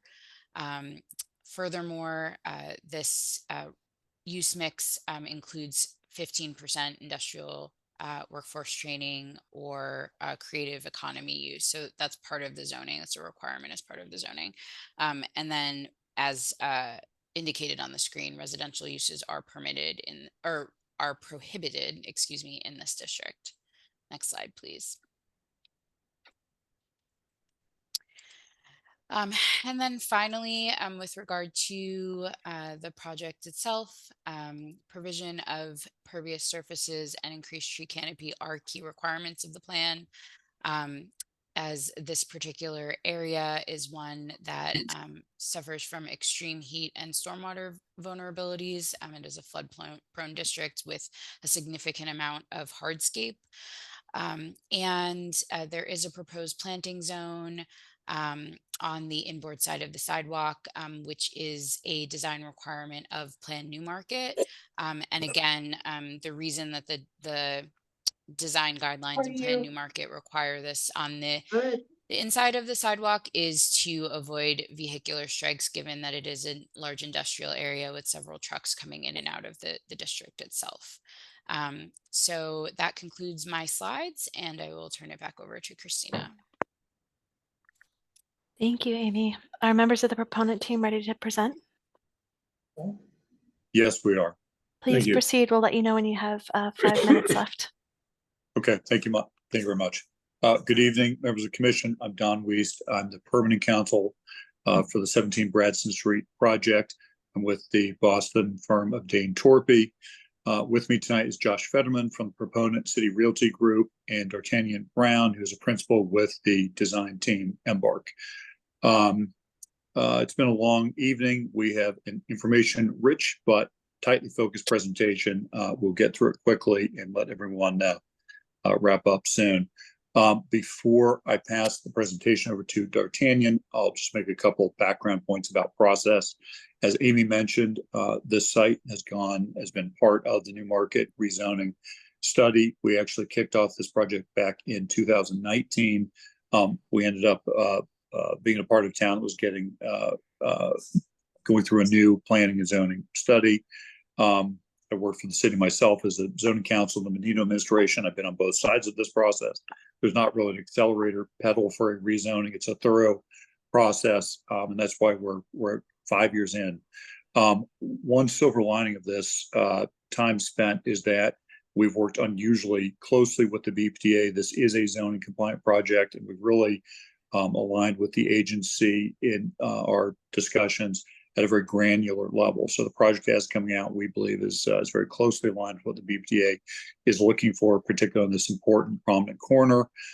Secondly, the time spent has also allowed us to speak a lot with the community, not just the commercial interests in the New Market distribution warehouse world themselves, but also the surrounding residential communities into the south end. We've had overwhelming support. Partly it's approval of our design and program, but candidly, this is a challenged part of the city, our block in particular. There's a lot of enthusiasm for new investment here, and we are bringing optimism and a new start to a part of the city that really needs it. With that said, D'Artagnan Brown will walk you through our proposal. Awesome. Thank you, Don. Good evening, D'Artagnan again. Great to be here tonight. We're really excited to show you this. I'll keep it brief and we can certainly answer any questions. And as Don hit it, the project has really evolved over the last couple of years. Of greatest, I'd say, evolution working with the staff at BPDA and the new rezoning under this New Market 21st Century Industrial District.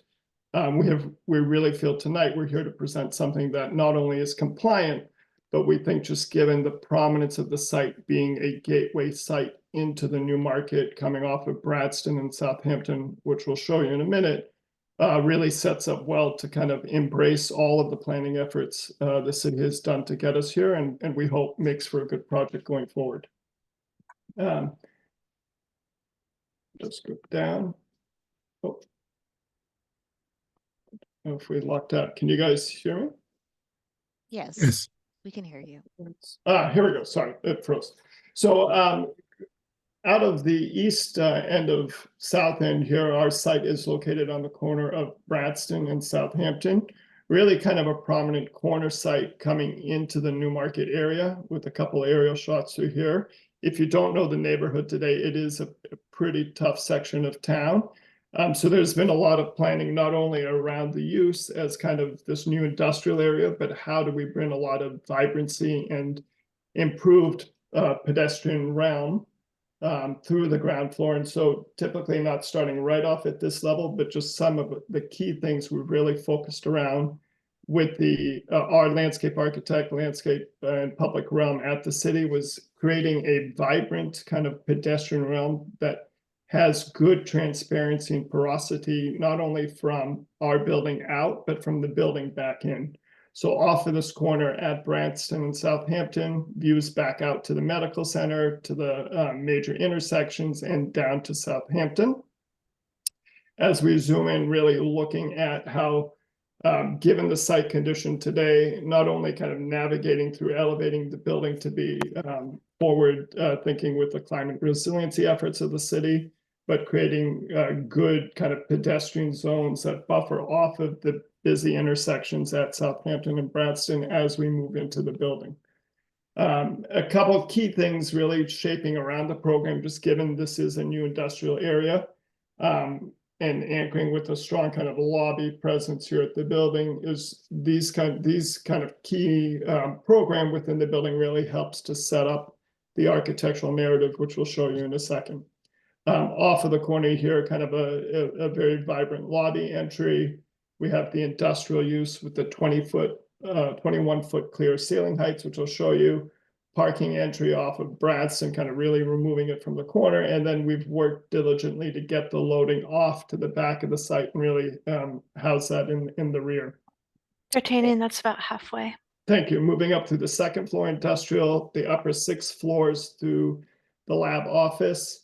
And stepping back, really honing into the new zoning guidelines for this. The first 2 floors make up over the 15% required for the hybrid industrial use, 6 levels of lab office above with the mechanical from there. Just a quick section of how this is working through the grading from garage up through lobby and lab office. Sustainable, highly sustainable approach, and really kind of getting to the crux of it. So here you can see kind of coming off of the Mass Ave connector, Bradston, Southampton, beautiful site to really signify entry. As we come down to street level, looking back into the building, part of the approach in setting up this was to tie the materials, starting off with 2 levels of iron spot brick, really kind of a modern take of the industrial nod to the neighborhood. A curtain wall with the perforated metal, working with the sustainable approach around window fenestration, really having kind of a gradient approach to highlight and emphasize the corner of Bradston and Southampton, and the perforated metal continuing up to the mechanical penthouse. Zooming into the lobby here, we've taken the approach of bringing in warm tones through use of wood, where the public engages with the building. So coming off of that nicely landscaped entry plaza to the activated lobby, you can see the industrial activities above, and then we poke up to the 3rd floor with more outdoor space that carries that language. As we come around the corner on Bradston here, coming off to the garage entry, you can see kind of the use of the iron spot to denote what was once the industrial past of this neighborhood, with the building rising up from there.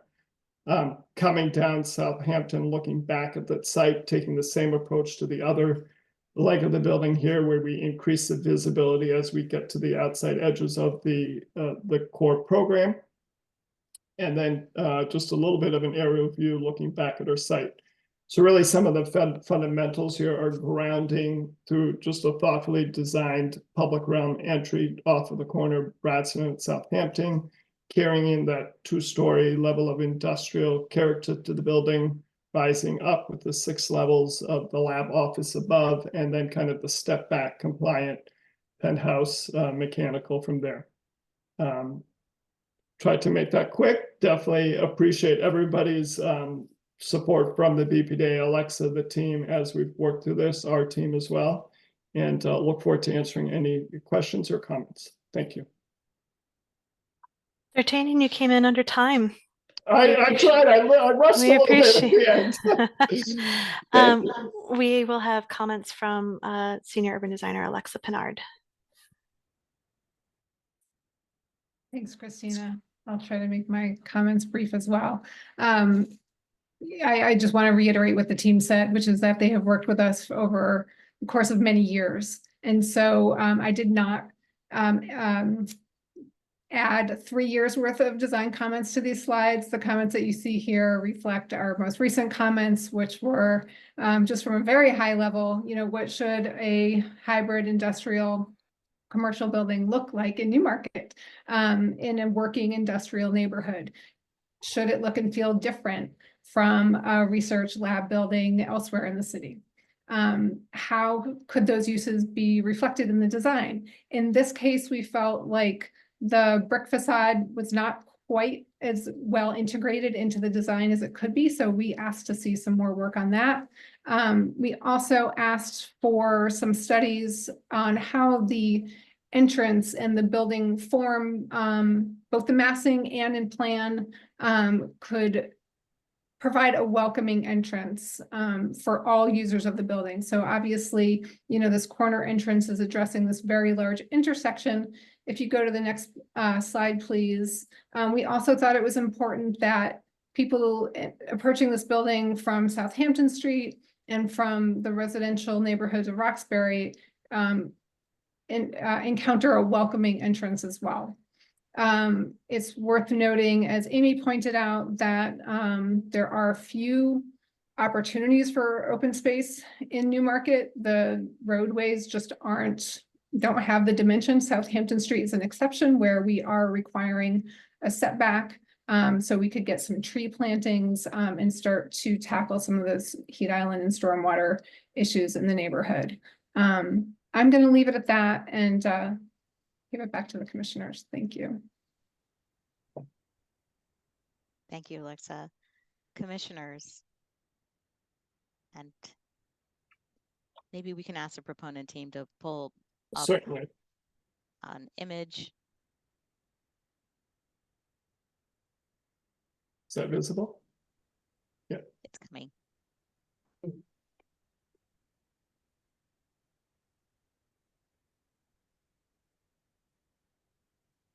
Maybe I'll just start as other commissioners are collecting their thoughts. I mean, I think this is a really challenging site, and we want to make sure that we're setting you up for success. And given the conditions that, you know, exist today, I wonder about open space on this site. And I really feel this is almost a conversation with the planning staff to understand when they were thinking about the zoning change here, how were they thinking about that open space contributing to the use. I do think the uses are spot on. I really think the industrial use at the lower level is interesting, but I want to ensure that we're improving the quality of the open space, not only for its citizens, but also having it be a safe building for the occupants of the buildings themselves. And I'm just not sure how to think about that right now. And so I'd love to know what conversations you've had in that regard to help us, you know, help you succeed. And I think that's the biggest question that I have. I definitely think there's more architectural questions that are at this point almost secondary in my mind, but I, you know, like some of your massing strategies that you shown in the past, your little bar at the bottom, you know, I could tell you which time frame I possibly like better, but I really think it's really framing the site plan issues and how we're ensuring that this is going to contribute positively to this area. I think those are the real fundamental questions that we should discuss and kind of wrestle with before we get too detailed in commentary on architecture. But those are my thoughts. Shauna? Thank you for the presentation, D'Artagnan. And Mimi, that was an interesting comment about is open space appropriate on this site or not? And I that's kind of too big a question for me to answer, but I do, I think that was a very good presentation. My question more with the open space is it seems it's neither there, it's sort of half and half. It doesn't seem to be working perfectly for the building tenants, although I think it's actually working better for the building tenants than I do think it's working for the community, because at the level of the street, which is really the only place that people would be going to that weren't going into the building, it's pretty open. And even though it's only, you know, a low wall of like 20 inches or something, it kind of is barricading the upper terrace off. But again, I don't think the upper terrace itself, given the space that's given to the, you know, to the wide flat sidewalk at the bottom, is really working as well for the tenants. So I don't know which way it should push or pull if the building should cut back a little bit to give a little bit more open space to create something. But I definitely think there should be more green. I think this view looks much more green than the plan looks. Where, can you go to the plan? Do you mind going to the plan for a second? Yeah, so flipping to the plan, looking at the street level, which is sort of this harsh condition where trucks are probably going to be going over the corner, there's really nothing but a very, very big wide sidewalk and a tiny, tiny strip of green in that one edge. So I kind of want everything more up or everything more down, because the way that the split is working, it doesn't seem to be giving the best of either. I think the retaining wall, even though it's low, isn't really helping. I think it does say something about signature bench, but I think softening that edge would help. I guess the idea for this location is that street trees along the street are too precarious. So anyway, I just like to look at the open space more in subcommittee. Thank you. Thanks, Shauna. Thank you. David Manfredi. Yeah, thank you, D'Artagnan. I have a I don't know, maybe a way outside of our purview kind of question, but it's a question. There's been lots of planning over many years for the whole Southampton corridor as this kind of mixed use industrial incubator, high technology manufacturing corridor that hasn't really evolved, but has a lot of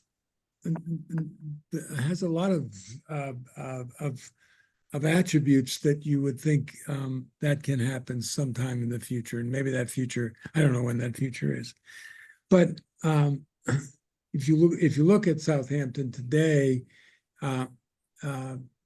it's got a quite eclectic mix of uses. Your neighbor here is a car wash, and obviously, well, I don't know. This is a question. You don't control that. I assume you don't control that site. And I guess my question is just this: if you go to a site plan, please. If you imagine a future that's 20 years out, I don't know, maybe it's farther out than that, but where this whole corridor has evolved all the way from here to 93 and beyond, with the kinds of uses that have been envisioned in different times. What happens to that site? And what happens to this building when someone controls this site? And I guess I'm getting at the dog leg, what's left behind, and does it mean something long term here that's going to be a very difficult thing to work with? Like I said, it's really not an appropriate question, maybe, but it just makes, I've seen so much planning on Southampton over so many years, and I do believe there's a lot of, it's so proximate to the city. It is so proximate to highway infrastructure and rail infrastructure that someday it is going to happen. Yeah. Like I say, not tomorrow, but No, I don't know how to think about it. Yeah, that's a great question, David. I know Josh, our client, is on. I can speak briefly, and Josh can certainly correct me if I'm off mark here, but they did go after trying to tie up that parcel, and it sounds as of late that the current owner signed a long-term, I think it's like a 20-year lease with a car operator. We had done kind of feasibility studies if the site was folded in, and it just, unfortunately, I think is not destined to be any time in the near future. Josh, correct me if I'm wrong, but I think it's something like 20 years out where it could free up. And so there was a lot of back and forth on how to shape the parcel, bring the visibility to the corner, get the workings of the building that we need to on site. We used to bring loading off of the front edge of Bradston, move that to the back, kind of using the the longer edge of the site. So we did, kind of scrub, no pun intended, through that. Right. Yeah, it's a scrub-a-dub, so. It is a or something like scrub-a-dub. that, so. Josh, that sounds right? Yes, right on. Thank you. We had a feeling that question may come up, so glad you asked it, David. Okay. Thanks for your answer. Linda Eastley. Thanks, Mimi, and thanks for this presentation. I'm slowly digesting it. I wonder if you can go back to one of the site plans where you're zoomed out a little bit. Near the beginning of the presentation. Yeah, this one works. Yeah. Thank you. I mean, what strikes me immediately about your site is just how complex the urban kind of system is around it. And I think David was picking up on some of this. We've got wide highways, we've got turn lanes that carve up the urban condition. And then you have kind of your building that comes very tight up to your site. And I guess in subcommittee, I would just like to understand, maybe take us back a little bit. I was impressed that you shared some of those previous iterations on the slide. Take us back a little bit on some of the decisions you've made about the form and the site, given all of those complexities. And I guess kind of help us understand the decision to bring this building so tight up to the property lines. So I'd be very interested in that.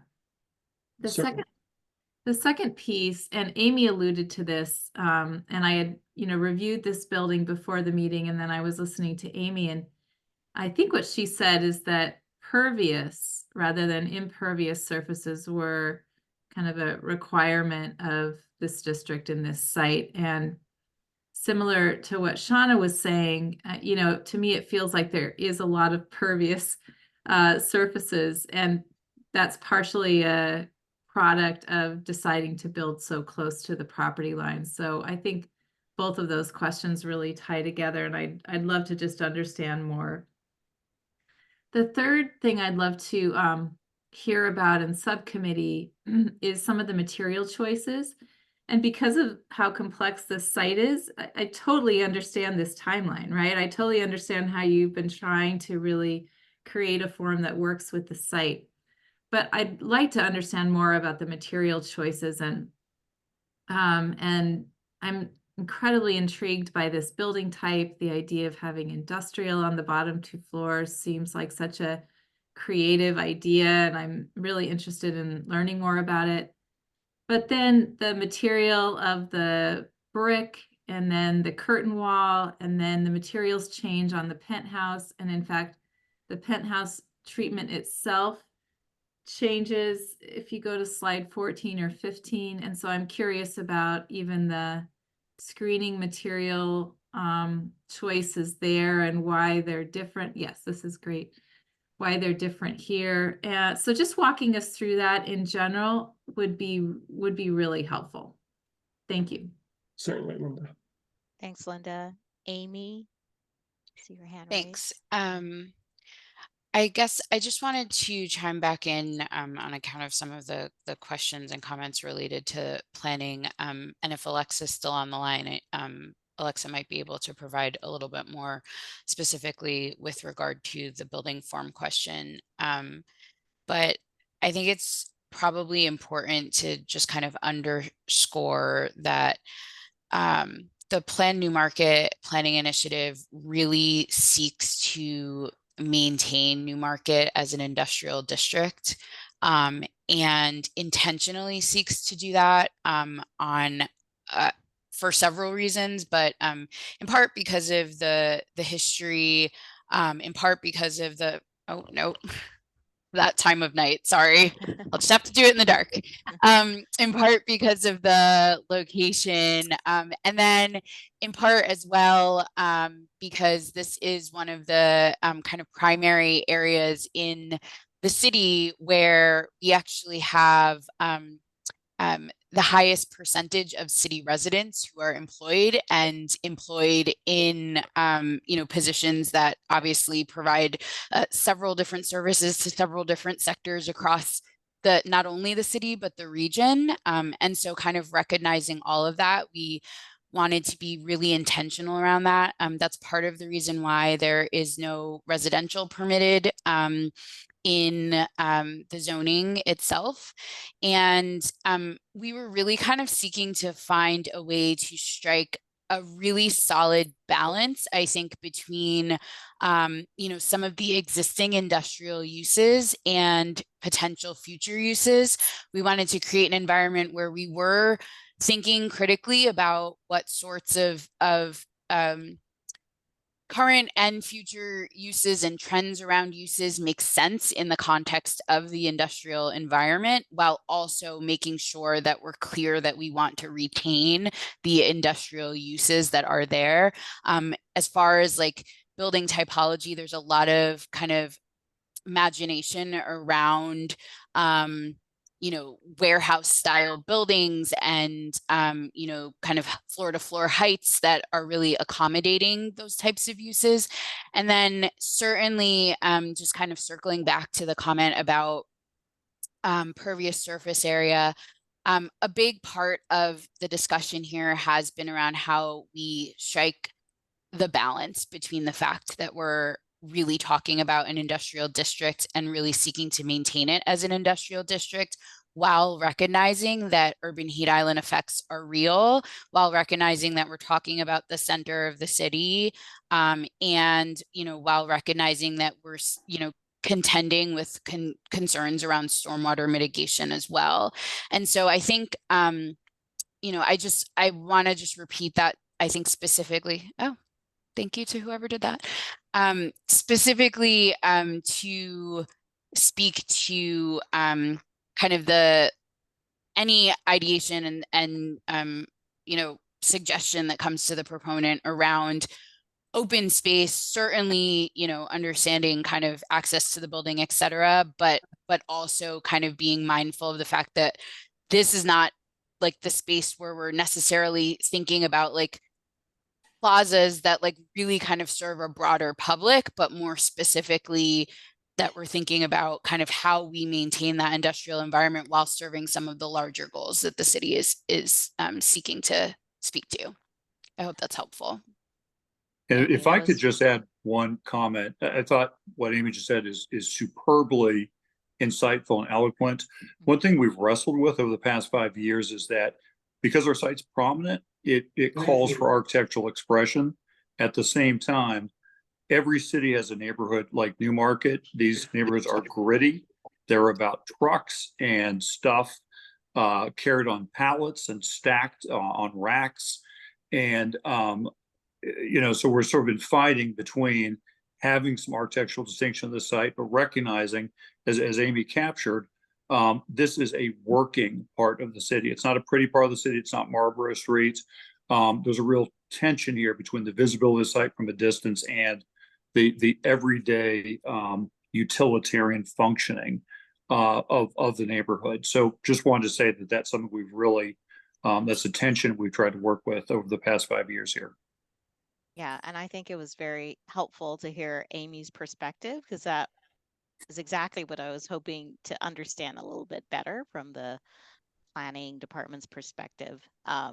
Catherine Morris. Hi everyone. I'm sorry. I'm still driving, so I'm sorry I can't take myself on the screen. It's okay. But as I was listening, this may or may not have been said. This design, it is very unique, and I know that we're throwing around the word complex. I think the combination of Commissioner Manfredi and what Amy has been speaking to is very interesting to hear.